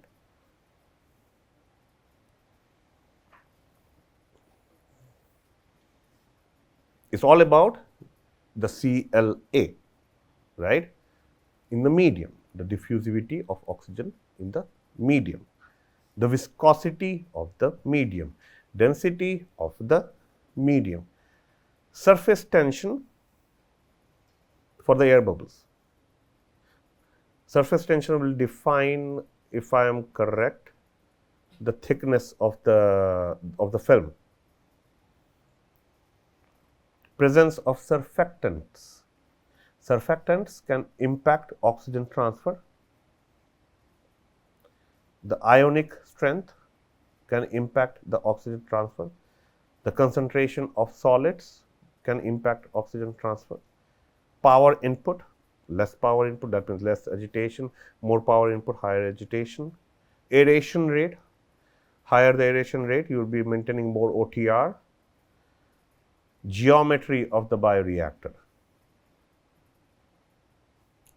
You will never like to use a bioreactor of this geometry, where only you have a small like impeller in the center and the mass is everywhere else. You are not going to have enough mixing. So, your design of the bioreactor has to be optimized based on mixing. Homogeneity has to be maintained, homogeneous mixing of your nutrients, homogeneous mixing of oxygen, and it should also be capable of maintaining your cell growth. And it ease of operation, ease of cleaning, all of those things come into picture anyway, but your design has to be maintained that way. Now, the variables that can be manipulated majority of the times are your pressure. So, if you increase the pressure, you are basically going to increase your OTR, your shear rate and power input, that means more agitation, you are increasing the OTR. We have already discussed this idea. Aeration velocity will increase your OTR. So, there is a relationship between aeration rate and your agitation rate that can be studied for different mediums. Before I put the cell, if I can study how that will change, then I can provide my cell growth into it. Even that will lead to changes into it, but it will allow me to start with a certain C critical, and then I can increase it depending upon how the cell is growing. I know how much oxygen is required for the cells to grow. I'll keep on increasing it depending upon the demand. So, other parameters are for given geometry of the bioreactor depends on the nature of the fermentation process. So, now that we have gone through the mass transfer operations for a bioreactor, we are going to go through the heat transfer operations in a bioreactor. Similar to mass transfer, we did go through the concept of heat transfer at the very beginning of the lecture. So, similar to mass transfer, heat transfers is also a very important parameter when you are looking at the cell growth. We have already discussed about this a little bit in detail yesterday when we were talking about the thermal death or the growth of microbes or how the cell growth is related to the temperature. So, if you increase the temperature, the cell growth will increase to a level which is your optimum temperature value, and below this particular temperature value the cell growth will reduce or they will die. But heat transfer application is not just for the cell growth. In terms of application of heat transfer in let us say in molecular biology or cellular biology, what do you use heat transfer or heat for? Autoclaving, like sterilization. So, anytime you are working with microbes, let us say in any utensil, if whether it is be a fermenter, a batch fermenter or fed batch fermenter or CSTR, or even if you are let us say curdling milk, any container, if you have to clean it, you will be applying heat to kill the microbes. So, that is part of the heat transfer or heat application. In case of fermentation system, we need to have a sterile medium. It should be free of any other microbe, but not free of sucrose or the nutrients that it has to have, but it has to be free of any microbe. So, what do? When you are growing let us say microbes on an agar plate, what is the very first thing that you do with your agar gel? The agar, you autoclave it, heat it, and then you pour, you let it set, then you streak your organism into it, you see all the growth and everything, and then when you have to get rid of it, autoclave again, right. So, in situ batch sterilization of liquid medium is one of the applications of heat transfer in bioreaction or in bioreactor in fermentation. So, in this process, the fermenter vessel containing medium is heated using steam and held at sterilization temperature for a period of time. It is just like pasteurization. Cooling water is then used to bring the temperature back to normal operating conditions. So, you put in everything, you use the steam to heat the up to the sterilization temperature, you bring it back to an optimum temperature that would be appropriate for your cells to grow. That is when you add your seed culture into it and then you let it ferment. Okay? So, temperature control during reactor operation is very, very important to manage a few things. That would be the metabolic activity of the cells generate heat, because we have to have a temperature control, because as the cells are growing, they are also going to generate heat. The metabolic activity within the cell is generating heat. We have already had this discussion at the very beginning of the lecture today or the session today. So, some microorganisms need extreme temperature conditions. Example would be psychrophilic, thermophilic microorganisms. For those we have to maintain a very high temperature. Now, when you are maintaining these type of organisms, how will you work with your oxygen transport? That will also change. Depending on the temperature of the medium, the oxygen transport rates will also change. So, depending on the organism, we are looking at the OTR. So, you study the organism, you find out what OTR they require, and only then you build the rest of the system on that. But the generation of heat because of the metabolic or the microbial biochemical pathways is an important parameter that you have to take into account. Understanding what microbes you are going to use for your process, how they grow and how much heat do they produce is an important parameter. Now, the heat transfer configurations for bioreactors include jacketed vessels, external coils, internal coils and external heat exchangers. So, you will have like a jacket around the vessel that will add the heat to the vessel, or you can have external coil into it, and then you have your internal coils which are inside, not on the outside of the fermentation system, but on the inside of the fermentation system. Have you seen a fermenter? I think in today's in the afternoon you are going to see a bioreactor in the lab. Not today? Oh, we don't have the lab today. Okay, sorry. If you do get an opportunity, go to the biotechnology department here. You should be able to see a bioreactor. If you have had a course in bioprocessing, if you have had a lab in that, you should have seen a bioreactor.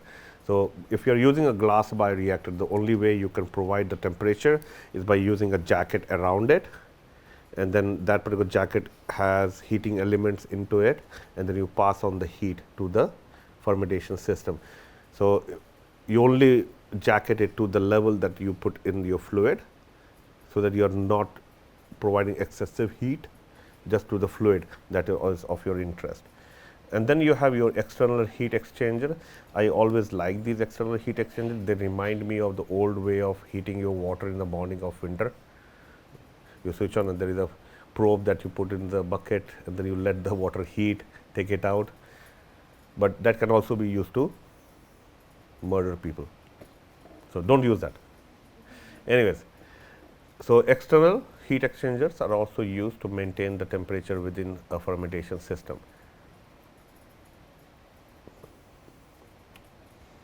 So, heat exchanger configurations. So, I will go with each and every one of them. So, external jackets and coil give low heat transfer area. They are rarely used at industrial scale. They are widely used at lab scale, depending upon how much money you have spent on buying your bioreactor or how much money you have for your bioreactor. In my research group, we have these jacket ones to heat our fermentation system. Then you have your internal coils, which are frequently used in the production vessels. The coils give relatively large heat transfer area because you need more surface area for the transfer of the heat. The coil interfere with the mixing in the vessel and make cleaning of the reactor difficult. So, if you have internal coils, because they are inside it, everything is going to go over the coil. Have you heard about the term fouling, right, or plaque generation over the surface?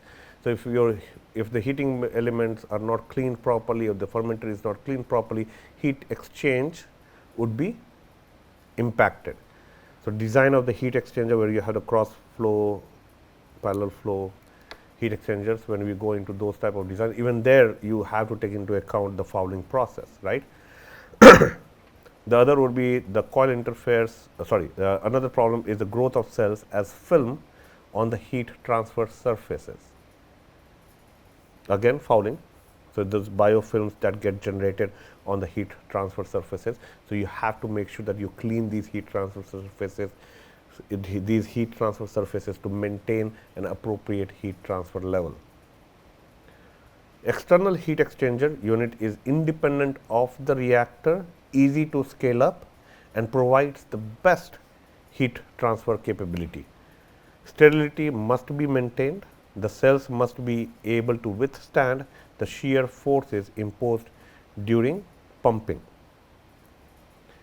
During aerobic fermentation, the residence time in the heat exchanger must be small enough to ensure that the medium does not become depleted of oxygen. If you are using an external heat exchanger, you want to make sure that the medium does not get depleted of oxygen if you are passing the heat from another source. Sterility has to be maintained, because sterility is the most important parameter in a fermentation process. Because if it was internal, I know everything is inside. Whatever is there inside is what I am working with. If I am using something from another location, I have to make sure the sterility is maintained.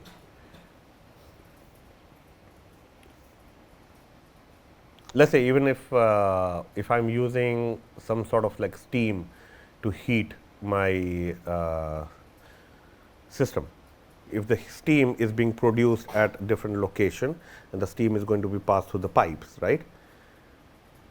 When it is going to be passed through the pipes, those pipes have to be clean enough that they don't contain anything. The steam, before it enters in my fermentation system, I have to check that is free of any microbes, right. So, all that controls have to be in place if you are working with an external heat exchanger. So, common heat transfer operations, removing heat generated during the fermentation process. So, the operations that are involved in the fermentation process would be removing the heat generated during fermentation, removing heat generated due to mixing. Almost 90% of the time, the heat generated due to mixing is higher than the heat of reaction. Now, this heat of reaction is not with respect to the chemical reactors. I am talking about this heat of reaction from the microbes perspective, how much energy is being produced by the microbes during the growth. Okay. So, that heat is less compared to the heat generated by mixing. Sterilization operation is a major heat transfer operation in a fermentation system. Sterilization is a major heat transfer operation in a fermenter system. Coming back to this, what sort of mode of heat transfer is this? Is it convection, or we are looking at convection, but we are looking at mostly heat exchangers? If it is internal coils, we are looking at heat exchangers. It's like a heat exchanger. The heat transfer, the LMTD has to be included. You remember that? So, you have to take that into account. If it is just from the outside surface and the heat is being provided by the surface of the fermenter, it would be conduction. But if the fluid is moving over the surface, is conduction at the interface, but there is a flow of the fluid. So, convection has to be taken into account. Then again, it will depend on the fluid properties, the viscosity. You have to take you have to look into the table, get the values at a specific temperature. What's the viscosity of the medium, the density of the medium, and then you are going to use your Nusselt's number equations to estimate the value.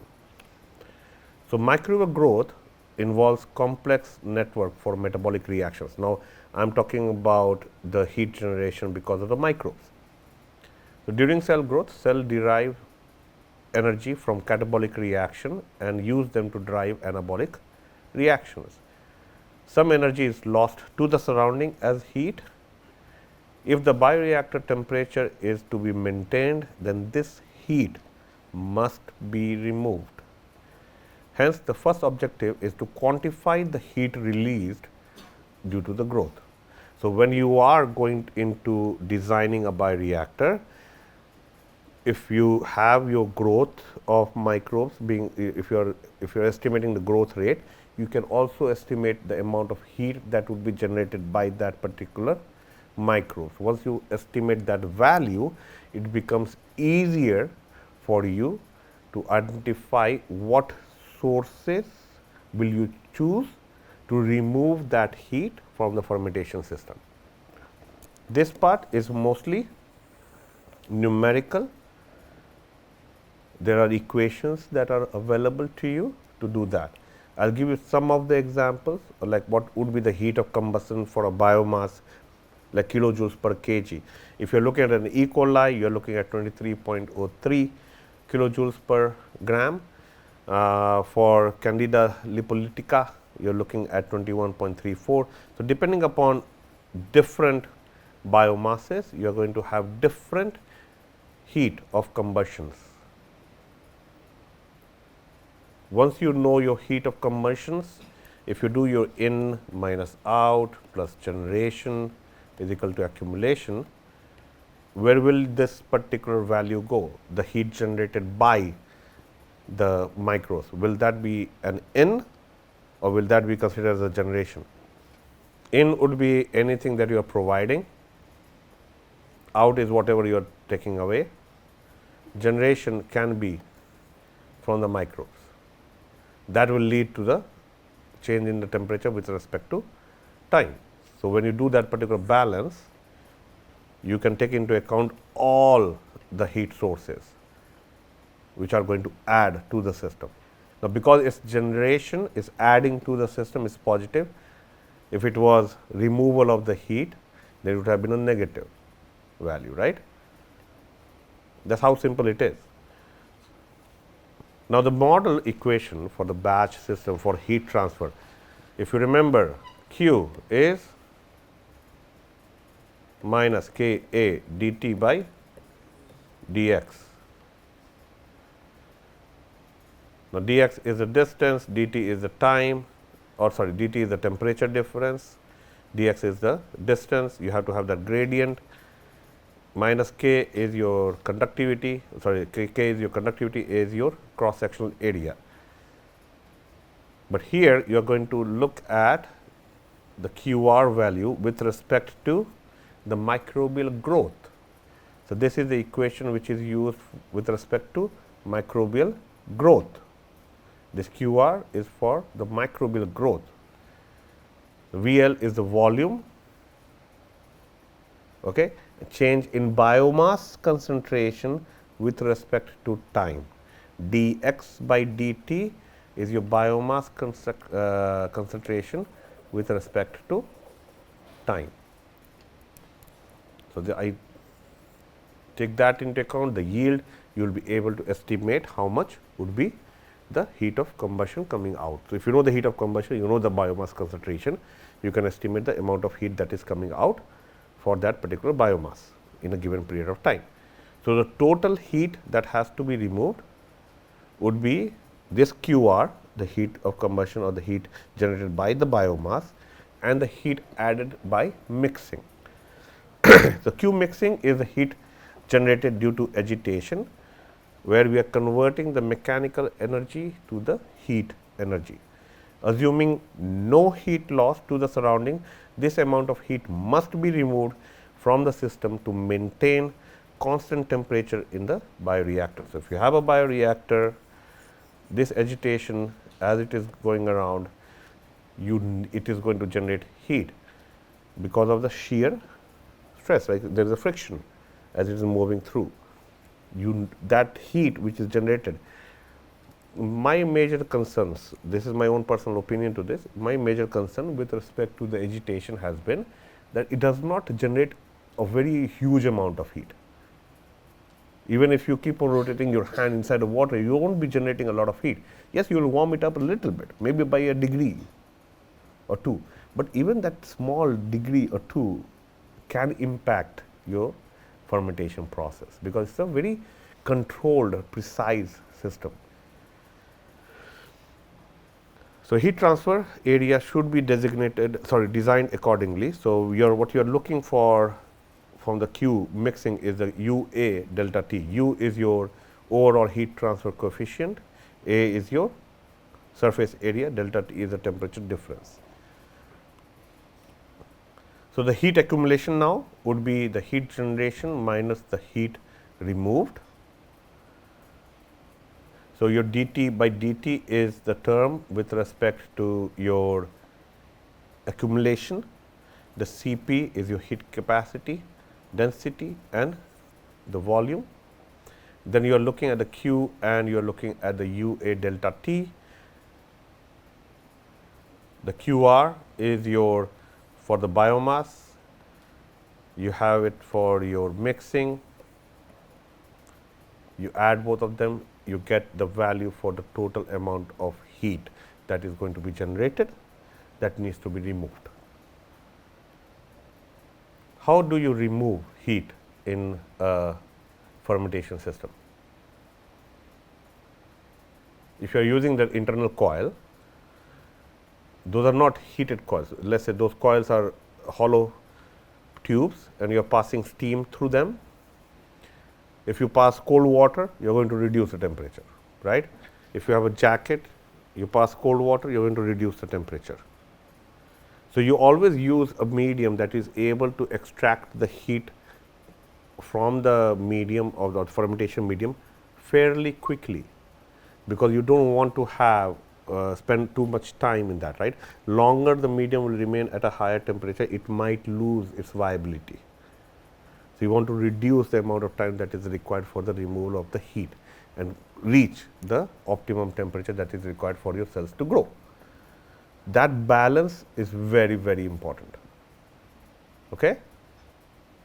Is there any other idea that you can actually use for removal of heat? You have your Use some condensation column, like even circulate it. The circulation can be done. We like did the that. media can be circulated. The media can be. So, you are taking the media out of the fermentation system? No, like even there is a, for example, in pools and all, there is a water purification. The same way, will be like one time it's circulating.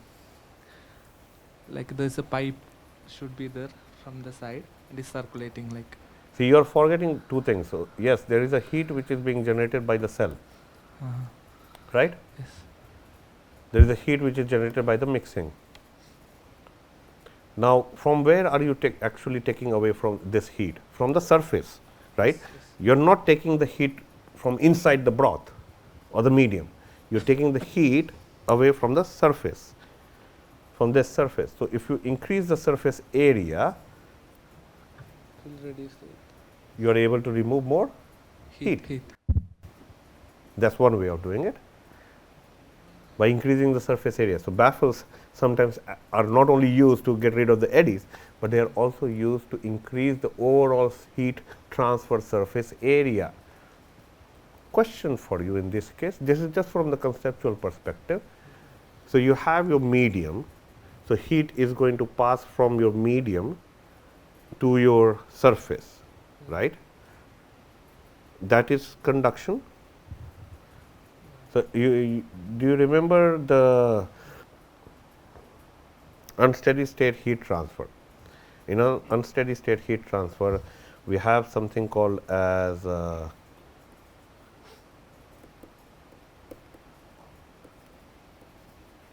Heisler charts. Heisler charts, you don't remember that? For different types of geometries, if you have like a slab, you have a cylinder or a hollow fiber or a sphere, you can use these charts to estimate what would be the heat transfer. specifically for cylinder, slab and sphere, not for the hollow fibers. I haven't seen that one, but cylinder, slab, sphere, you can use this HISO chart. But the condition for those HISO chart was the surface, the condition at the surface, the bound at the surface is maintained throughout the process. It is not changing, but here the things are changing. So that what it means is, like, let's say if this is a slab, we'll always look at the symmetry, and then if this is your x is equal to 0, this becomes your x is equal to L, the length of least resistance, right? So length of least resistance, that the least amount of distance that the heat has to travel to get out. So if you're looking at a burger, let's say a burger patty, the aloo patty or potato patty that you get, the heat transfer, if you're doing conduction, what would be the L value in this case? It would be the thickness, not the length, because this is the least resistance. The heat is going to transfer this way. Why I'm bringing this is, I'm trying to imagine in our conversation with each other, the medium in a cylindrical fermenter system can be considered as a cylinder of uniform conductivity. It can be considered as a cylinder of a uniform conductivity if it is homogeneously mixed. If it is homogeneously mixed, can I consider it to be a uniformly distributed conductive material, a cylindrical? Now the heat is going from inside to outside if the heat is being removed from the surface, right? Heat is going from inside to outside. Now as you increase the size of the fermenter, you are increasing the surface area, right? As in a cylinder, like in a slab, the heat transfer is linear. In a cylinder, the heat transfer is not linear, it's parabolic because of an increase in the area, in the radius. The surface area keeps on increasing, the heat transfer, the Q will keep on increasing. In this case, how will that impact? If I consider that removal of the heat from the surface, do you think that will have any impact if the material is stationary and if the material is moving? Homogeneous nature is maintained. I have my material heated at a specific value. I have to remove the heat.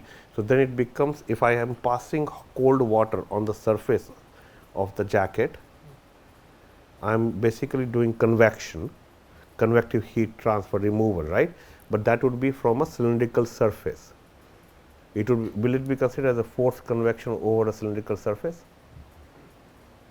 There is an equation for forced convection over a cylindrical surface, right? Which can be used. That Nusselt number equations.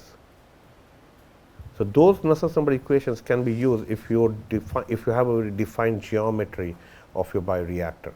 When you're trying to cool it down, heat it up, you're using those defined Nusselt number equations to estimate the amount of heat transfer. Yes, we can. You're getting my idea or the drift? Because I'm considering the whole bioreactor, only the medium part, as a cylinder of homogeneous constant conductivity. There is water flowing over the surface, that means through convection the water jacket is flowing. So will that be considered as a convective heat transfer? That is what my question is. Will that be considered as a convective heat transfer? Will that be considered as a heat exchanger? Or will you consider it to be like a conduction, a basic conduction? Because water is flowing, so convection is there. How will you take it? How will you take it? Like, can you take it as convection? Can you take it as basic? So convection within the media, and then from the film which is at the boundary layer, from there to the like jacket as conduction. No, if the medium is moving, then convection. Yeah. Right? I'm considering the medium as stationary. It's like a solid cylinder of uniform conductivity because of the homogeneity being maintained. can I consider the heat that is coming out of that medium, because I am trying to remove it from the surface, and if I am passing the water in tubes, will that be considered as a convection or will that be considered as a heat exchanger? As a heat exchanger. As a heat exchanger. So, we generally end up using heat exchanger equations to solve the amount of heat that is being removed from the fermentation system, but we use convective equations to estimate the amount of heat that we are generating within the fermentation system. Okay? So, do not get confused in those two.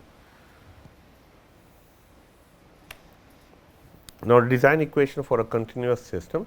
So, the heat accumulation is equal to the heat input due to flow, heat out due to flow, heat generated and the heat removed by cooling. So, your accumulation is this term. So, you have your V L rho C P dt by dt. You know what is V L? Why V L rho?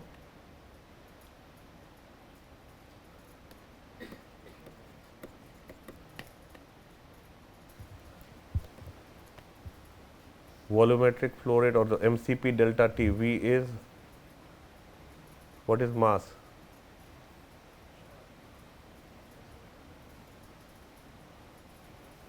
Volume into density, right?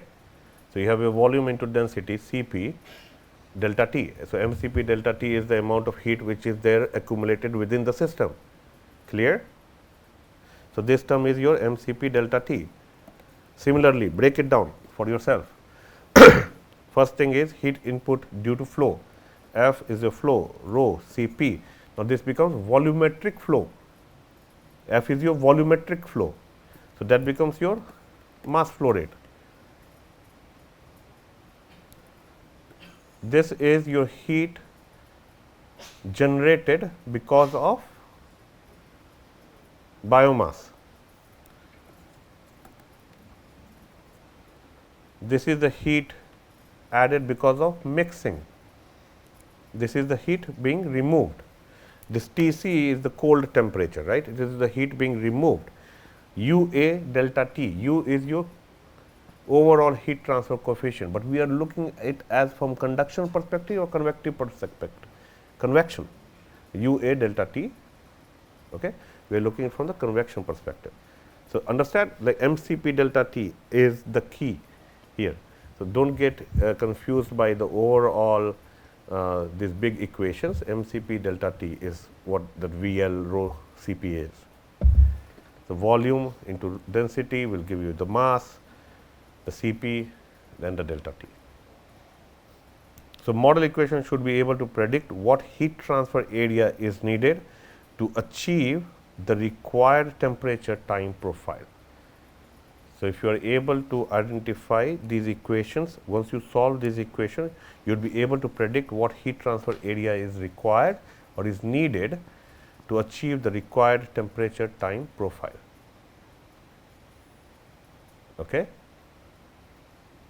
So, if you are designing your bioreactor, if you know how much heat is being generated by the biomass, what would be the removal of the heat, you can design inside again the area. So, you can add baffles just in case if you want to improve the overall removal of heat, you can add baffles. If you do not need, you can change the number of coils that you will have. So, you can do a lot of those modifications to your design of the bioreactor depending upon what heat requirement is or what heat removal requirement is. Then comes the topic of scale up. Okay. So, mass transfer done. Heat transfer is mostly for sterilization purposes. Heat transfer application is mostly for sterilization purposes. I am not going to teach you that log 10 reductions. Okay. That is not part of this, or it is not in the scope of our conversation today. You can check when you are working on the sterilization pasteurization purposes for your own courses. The idea of heat transfer in the fermentation system is because of the sterilization of the media, because everything has to be sterile to start with. Once you add your culture to it, or the seed culture to it, that's when it will start growing. The other aspect of the heat transfer was to maintain the heat for the optimal growth of your microbes. That is by your mixing the heat that is being added, the generation of the biomass, the heat that is being added, and how much you can remove UA delta T, right. So, that was what was involved. Now, look at the scale up. Now, you have understood your mass transfer and the heat transfer. Now, keep those concepts in mind and then think about your scale up. All of those parameters have to be transferred if you are moving from a small fermenter to a larger fermenter. Your OTR, OUR has to be maintained. Your removal of heat has to be maintained. The agitation speed that you were using in a smaller fermenter might not be the same as a larger fermenter. The amount of power input for that agitation will differ if you are working on a larger fermenter. So, all of that power ratio has to be maintained when you are looking at scale up. So, what is the scale up in practice? Scale up, it is the study of problems associated with the transfer of experimental data from laboratories and pilot plants equipment to a large scale industrial equipment. So, you are starting from a test tube to a 5 ml flask, 35 ml flask to 200 ml flask. Then you go to a 5 liter bioreactor, move to a 30 liter bioreactor, 220 liter bioreactor. I personally have seen up to 1000 liter bioreactors. Then you go to 10,000 liter bioreactors. We have already scaled up these bioreactors up to 600,000 liters now. There are bioreactors of capabilities of 600,000 liters. Think about it. Now, it's a very scaling, it's a process that can be scaled up quickly, but it has to be done in a proper way, because there are so many parameters that depends on the scale up process itself. Your heat transfer, mass transfer specifically your oxygen. Whenever you think about mass transfer in a fermentation system, it's all about oxygen. When you think about heat transfer in fermentation system, the heat generated by the biomass plus the stirring is not that significant. It's all about sterilization. The most important part will be the sterilization. That's the most important heat transfer application in the fermentation process. What else will you take into account if you are thinking about the scale up? The geometry of your bioreactor, that has to be taken into account, right? The diameter, the height, all of that has to be taken into account. The third most important, the nature of your organism has to be taken into account. The fourth, so nature of the organism, heat and mass. What else was there?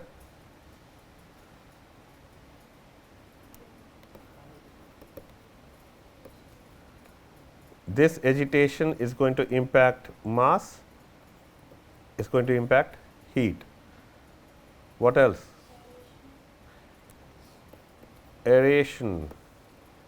Agitation is going to impact aeration, aeration is going to impact mass, aeration is also going to impact heat. Can I? No. Aeration is mostly for the mass transfer applications. Okay. What else will you take into account when you are looking at scale up? You have taken your bioprocess course, come on.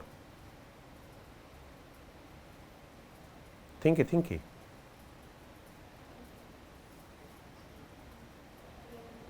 I can see people's mouth moving, but I cannot hear anything, honestly. Give it a try, there is no wrong answer. Let her answer first. Just three parameters we mainly consider about. One is KLA. Okay, that is your aeration, mass transfer. Yeah, so and impeller tip speed. Tip speed, that is your agitation. Yes, sir. You've written everything, sir. Then what else is there? And the geometry, right? Yeah, These are yes, the the three that geometry. we take care. Power, sir. Power consumption. Power consumption is also agitation. Yes, sir. PYV. Yeah, but then it is Yeah. used for what? Power is used for what? Again comes to the aeration agitation. But these are the three things mainly, but you've written already, sir. Yes, but I'm seeing it from a different perspective, right? As a faculty, my intent is that you just don't give me the bookish example of the tip, speed and all those things. You give me from the conceptual, whatever you have understood it till now. We have discussed batch reactors, we have discussed fed batch reactor, we have discussed how to design a batch reactor, we have discussed how to design a fed batch reactor. You know, none of you have talked to me about when you are changing the geometry, you are also going to change the flow of your feed. Your feed rates will change. There are so many parameters change the moment you change the design of your bioreactor, or even when you scale it up. There are a lot of things that come into picture. The most important that are used to take, if I have to take this pen, make a bigger pen, I will take the things that I can control. The first thing is the geometry that I can actually control and pass it on. That's why you were talking about that. Now, tip speed and all those things affect your agitation, affect your KLA values. How many, let's say, for a small fermenter, for a small fermenter, I can use only one impeller. But what was the design of the impeller that I was using for a small fermenter might not work if I move it to a bigger fermenter. What will you do then? The agitation will change, right? So, it requires some consistency, but there are also certain parameters where variability exists. That variability is what matters the most. But fermentation is a very forgiving unit operation. That's why I said it's a very simple system. It's like one of the nicest unit operation that you can work with. It's also very forgiving. You add everything, you will get something at least. But if you are able to put a little bit of effort in understanding each and every intricacies and then design it, it will give you the best of it. That's what the intent is in our conversation. I can understand what you told me, the tip speed. I have all of that in my slides next. But I just wanted to get a bit more from you. What else will you change if you are moving from one smaller fermenter to a larger fermenter? What else will you change? Are we just focusing on the batch? If we are only focusing on the batch, I will not care about the feed. Will I care about the feed? I won't. What if I am trying to scale up on a fed batch level? I have to think about my feed rates, my flow rates. So, that has to be scaled up depending upon how much I want to grow. But that would also come with a different set of calculation, but that has nothing to do with the design of the fermenter. You're getting my point? That has to do with my working, but it has nothing to do with my design of the fermenter. That's the reason why feeds and all those things are not taken into account. That will only depend on the growth productivity that you want. Productivity has nothing to do with respect to the design in terms of, like in our conversation, I'm just saying. It's just physical conversion of a small thing into a bigger thing. That is what we are talking about. So, we'll get more into this. So, what is the exact aim of scaling up? The objective is to keep the cellular environment constant. Your cellular environment has to be constant across scales to achieve comparable growth. I am not using the term exact. I wish I can use the term exact, but I am using a comparable. You might not get an exact growth, but you will get a comparable growth, relatively comparable growth, metabolism, productivity and product quality. Sometimes, like people make fun of these things where they will say it's like a one-time wonder, right? Your thing worked at the lab scale. The moment you scaled it up, it didn't. There is something wrong in the input for your large scale. That's what the problem is. There is nothing wrong at a small scale, but there is something which is missing at the large scale.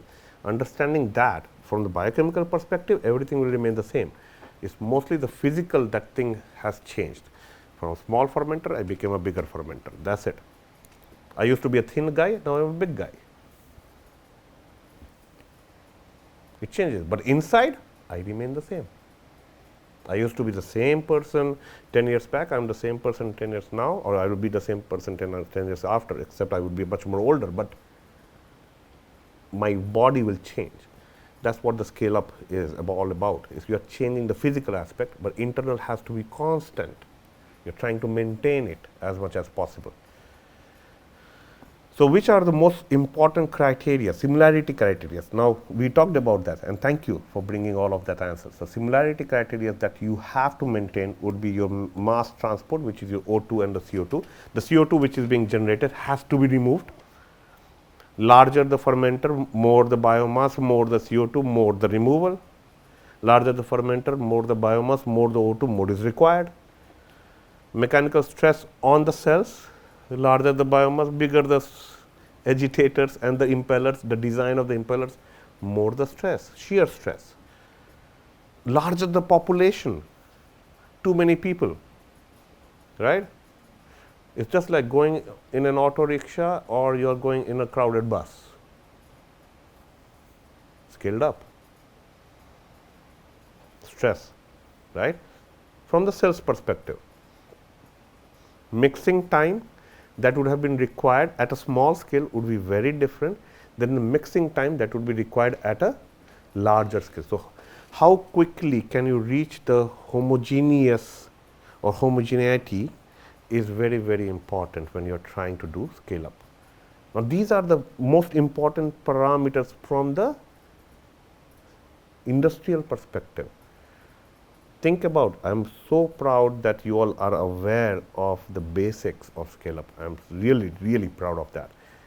Think it from a completely, I said you keep an open mind, think it from your own project, your own experiences. How are you going to do the scale up? What are the parameters that will get impacted the most?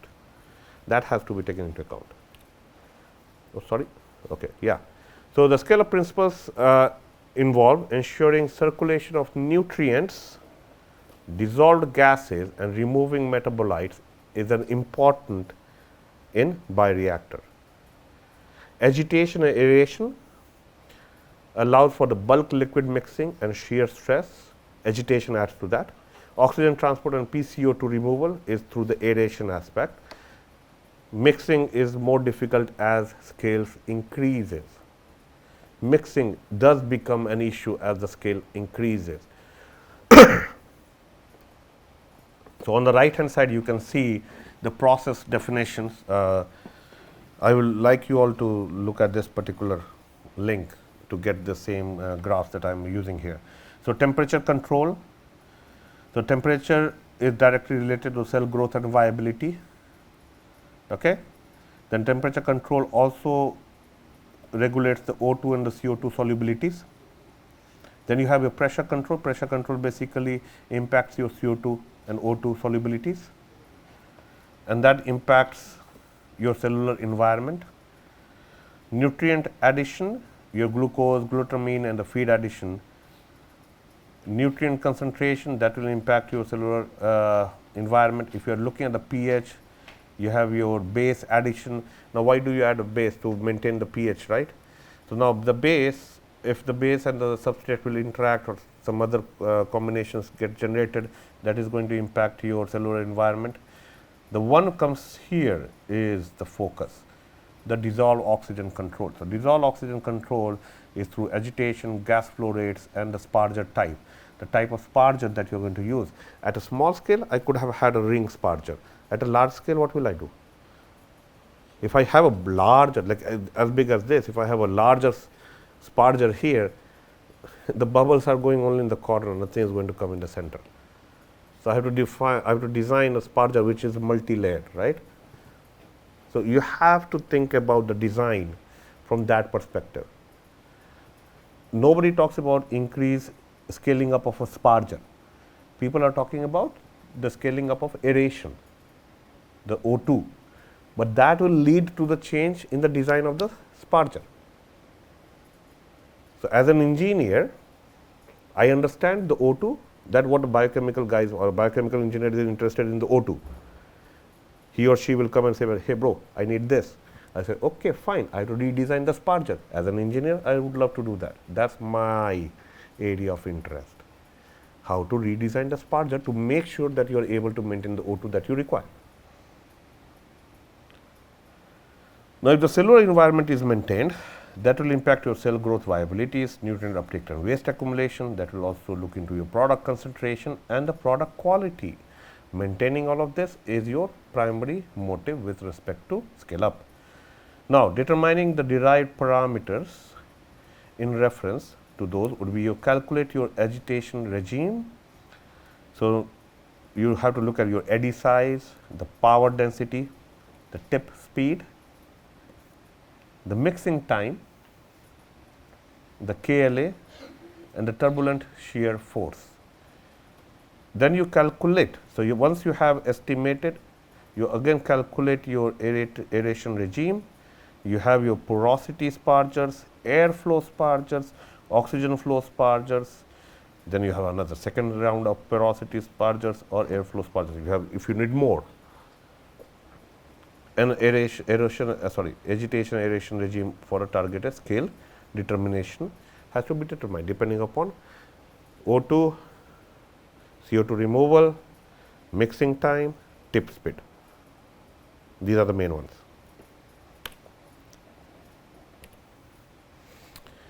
This is an example. So, if you are scaling up a 1 liter bioreactor to a 100 liter volume based bioreactor, so the volume is pi T1 square by 4 .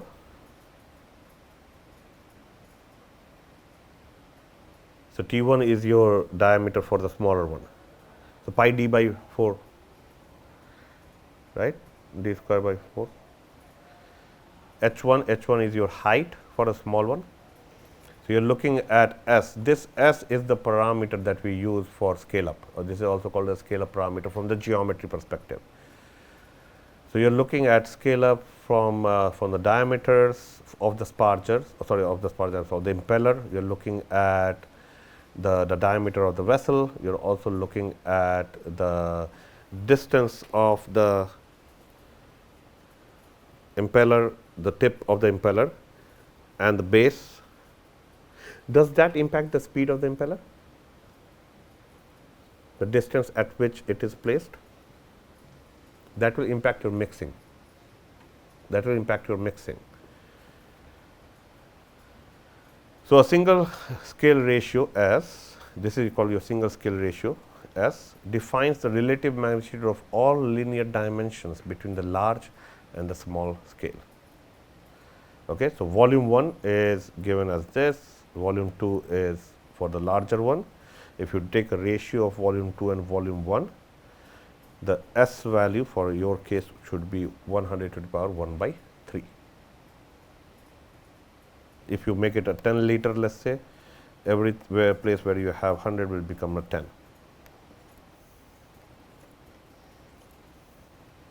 So, this will become 10 1 by 3. 10s are easier to work. For 1 you go to 10, 10 to 100, 100, 1000.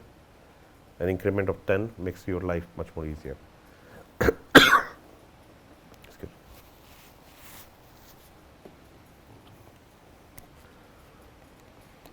Any questions?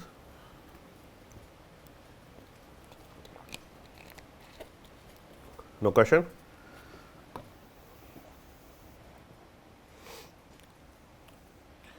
Now, the scale up strategies, tip speed. So, tip speed is defined as the tangential velocity of an impeller at a point on its tip. The tip speed is a function of the RPM, revolutions per minute, and the diameter of the impeller. So, diameter of the impeller or the size of the impeller will define the tip speed. So, the tip speed is pi d n. The d is your impeller diameter and n is the impeller agitation rate. So, the RPM that you are talking about. The criteria is you ensure the L by d, the length by diameter, to be the same in both cases.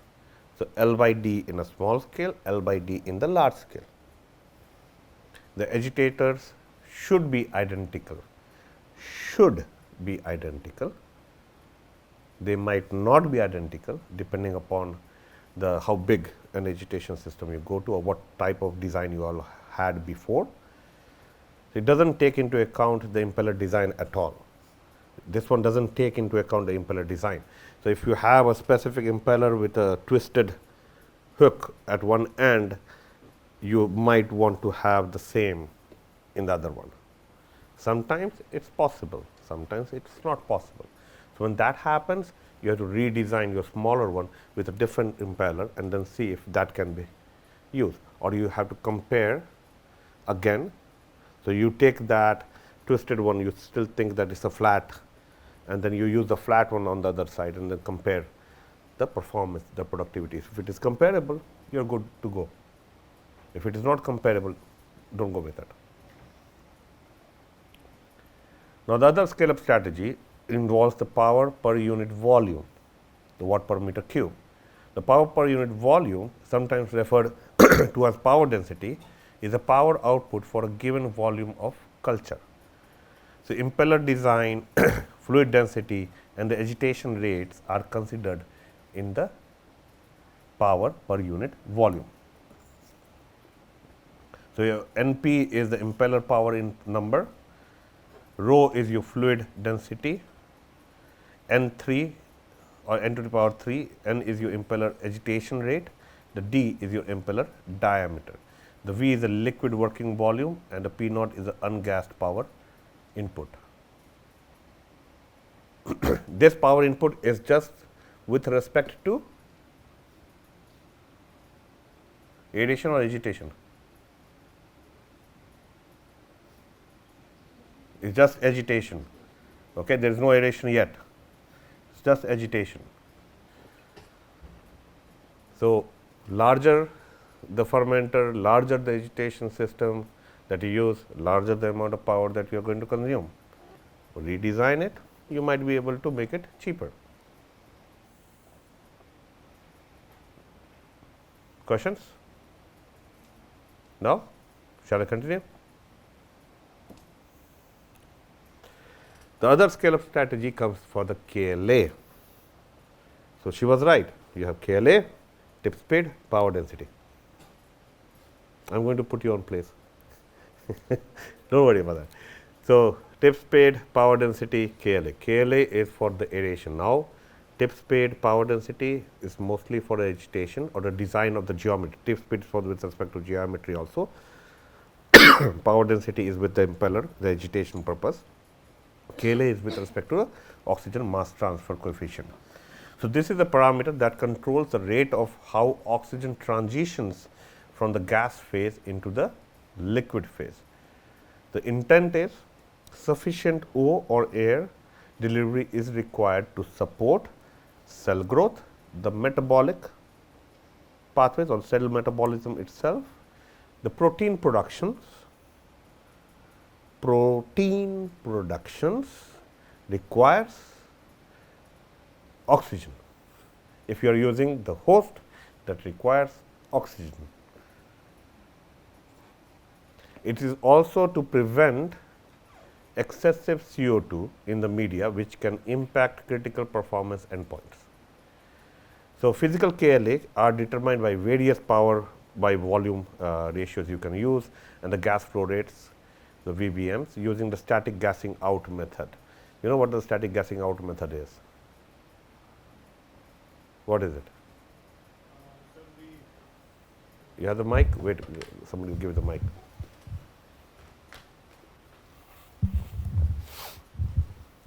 First of all, we supply the gas, then we allow the bacteria to or microbe to utilize the complete amount of gas, and then we sparge again.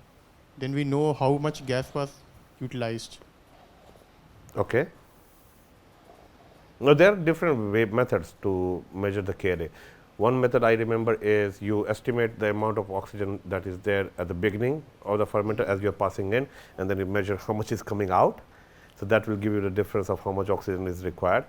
Another one is where you pass in the oxygen, you let the growth, and then you purge the nitrogen to remove all that oxygen, and then you estimate, and then you pass the oxygen again, right? So that's the static. Dynamic gassing. That's the one, right? Yes. The static and dynamic one. Okay. And also there is sodium sulfite oxidation method. That I'm not aware of. I know about these two. That's what I have read in my undergrad. I have not used them yet, but those are the ones which. Oh no, for the KLA we have used the static one. Anyways, so the KLA is defined as oxygen transfer rate divided by the DO, which is your dissolved oxygen saturation concentration. So OTR divided by the C star. Biological KLA depends on the clone and maximum viable cell concentration. So you remember that X value that we have looked at, how we estimate how much biomass we can generate with respect to the oxygen concentration that we have, and if we have a specific biomass concentration, how to estimate how much oxygen we require. We did that back equation, it was also there. So KLA bio, specifically for biological purposes, would be your oxygen uptake rate divided by the dissolved oxygen saturation concentration. So OUR max divided by the C star. The oxygen uptake rate is not known at all times. Sometimes it's not known. What will you do in that case? You run. The system is learned by experience, so it has to estimate it experimentally. That's why fermentation is not successful in the very first go that you go through. It takes time for the fermentation to build up. Once you are set with all the parameters for your fermentation system, you're in the best condition possible. So, to prevent oxygen limitation, available KLA for a bioreactor design should be superior to the biological KLA demand of the cell lines in culture. That means your OTR should always be higher than your OUR. As simple as that. Your OTR has to be greater than OUR. Clear up to here? Now, what are the difficulties with respect to your scale up? If I am looking from the geometric similarity, large bioreactors are physically different from small ones. They are physically different from the small ones. So, there is nothing else I can talk about in that. They are just physically different. So, sometimes it is not that viable when you are trying to do the scale up. It is not easy. Mixing time, the fluid dynamics vary in large scale bioreactors, causing differences in mixing times due to size and geometry variations. The power input per volume, difficult to maintain consistent power input per unit volume due to the equipment constraints and the fluid property differences. It changes, the fluid properties will change depending on the volume. Oxygen mass transfer coefficient, larger bioreactors can have reduced oxygen mass transfer coefficients. Why? Limitation in gas liquid interaction impacting cell growth and product yield. So, finding the appropriate size, it's not like that, hey, I have been successful in this 10 liter bioreactor in my lab, let's go and make 100,000 liter bioreactor. It doesn't work like that. You go from 10 liters, max you go up to 200 liters. You try in that. If it works, perfect. If you can scale that up, then you go for 600 liters. You don't go 100,000 immediately. You have to be very cautious, because as you scale up, the difficulties will increase. So, you only go up to the extent where you know that you are going to get the maximum productivity. Okay? The tip speed, the larger bioreactors require larger impellers, resulting in variations in tip speed compared to small vessels, affecting the shear stress and the cell behavior. It will not mix properly, cell clusters might appear, homogeneity cannot be maintained. So, all of this comes into picture when you are looking at from the difficulty for the scale up purpose. Now, this is an example where you are looking at scale up strategies for, let us say, if you are doing antibodies production or the viral proteins or the cell production. So, if you are looking at antibodies, so production of monoclonal or polyclonal antibodies for therapy, diagnosis or research, you use mammalian cells. Example would be the CHO cells, which are your mammalian cells. The process involves cell growth, antibody expression and purification. The emphasis for this type of fermentation is on the mass transfer for nutrient and oxygen supply. So, that is our core focus when we are looking at mammalian cells.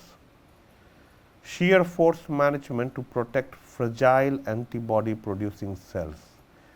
So, your agitation, you have to be very careful about it, because it might break the cells which are going to produce your antibodies. So, depending upon the type of product you are going to make, your scale up practices will also change, clear, or the choice of design of bioreactor will also change. Let us go on the virus side. So, virus production involves the manufacture of viral vectors which are used in gene therapy to deliver genetic materials into the target cells. Production of viral vectors often using adherent or suspension cell cultures, example is given to you here. The process involves transfection, viral replication and purification steps. Crucial focus is on controlling mass transfer for efficient nutrient supply. Shear force management is essential to preserve the integrity and productivity of the viral vectors. Again, agitation has to be very controlled in this case, but you do need the mass transfer, right. So, agitation has to be there to make sure the mixing is there, mixing exists for the oxygen to get your OTR to be higher than your OUR. Similarly, on the cell side, so cell production for therapies like CAR T cells or the stem cells involves cell expansion and differentiation to generate sufficient numbers of therapeutic cells. If you are looking from the cellular agriculture, if I am looking at stem cells get differentiated into different types of cells. That is where this type of situation will come if you are looking from cellular agriculture. So, during cell production, it is critical to optimize mass transfer for adequate nutrients and oxygen delivery to maintain cell health and function throughout the expansion process. Additionally, managing shear forces is vital to prevent damage to the cultured cells, ensuring they remain viable and functional. So, for almost all of them, O2 agitation is important. So, if you go from small scale to large scale, you have to make sure the O2 and the agitation can be maintained. You maintain the agitation, you maintain your O2, but O2 also involves the sparger, right. It also involves putting in the oxygen in the system. Mixing will allow to better the OTR, right. It will also help for the viable growth of the cells. So, you have to make sure the agitation is proper, so that mixing takes place. Now, there are also regulatory aspects to bioprocess design. This is the, I think, the last slide for us today. So, the regulatory aspects for the bioprocess design involved are product quality and purity, the sterility assurance, the validation and qualification, and the scale up validation. These are the three that are the most important. So, what is about the product quality and purity? Consistent bioprocess design is required to achieve rigorous control over the quality and purity of the therapeutic products. The core focus of the fermentation industry is not only on food, but fermentation is also widely utilized for therapeutic drugs. From that perspective, the purity and the quality is primary requirement, okay? Because that is where the regulatory people will come into picture, because the purity and the quality has to be maintained if it is being used for therapeutic purposes, for medicinal purposes. The sterility assurance, maintaining sterility to prevent contamination You have to maintain sterility to prevent contamination. You cannot expect any contamination anywhere. Traceability. Documentation and traceability of each step in the bioprocess for product safety and regulatory compliance. If you are making any changes to the process parameters, those have to be documented, because that will lead to changes to the product quality. If the product quality changes, you have a written documentation to know why. You will be able to trace the reasoning for it. Okay? Validation and qualification, validating and qualifying the bioprocess in producing safe and effective therapies consistently. So, whenever you are doing any sort of these bioprocessing, they have to be consistent and you can validate them. Scale-up validation requires the scale-up procedures are validated and meet quality and safety standards. So, it is not like I have one bottle in my room and I go and buy a drum and put everything inside and start doing fermentation in it. You have to take into account the safety regulations, because if you are working with microbes, some of the microbes that you would be working on, let's say if you are doing fermentation, they are recombinantly generated, right. So, they are genetically modified. So, if those microbes, if God forbid, if they are pathogenic in nature, what will happen? Things can go wrong. So, you have to be very careful when you are trying to do the design of these. Siba? Cool. I hope you have learned something with respect to your bioreactor design and analysis till now, with respect to scale up, the batch design, the fed batch design, the mass transfers, the heat transfer. We also had an amazing time discussing about cellular agriculture, the precision fermentation, and not so amazing time thinking about synthetic biology, systems biology, and enzyme engineering. Why I said not so wonderful? Because I felt that I would have given you more information, I should have been more prepared for it, but I felt that that way, that I should have been more prepared. But I hope you enjoyed. Okay? I wish that you can work on your case studies, case study 1 and case study 2, and please try to submit it today in the evening, so that we can assemble all the presentations, and that would be, so we have to assemble it with respect to the case study 1 and the case study 2. When you come tomorrow, you will be presenting all the case study 1 in one of the sessions and all the case study 2 in the other session, and then we will have this type of conversation where we will have back and forth why you chose this particular host, what was the requirement of this particular host, whether this is necessary, that is necessary. We will be looking at all of that. Any questions for me before we end the session today? You all look hungry. So, thank you. That will be the end for today's session.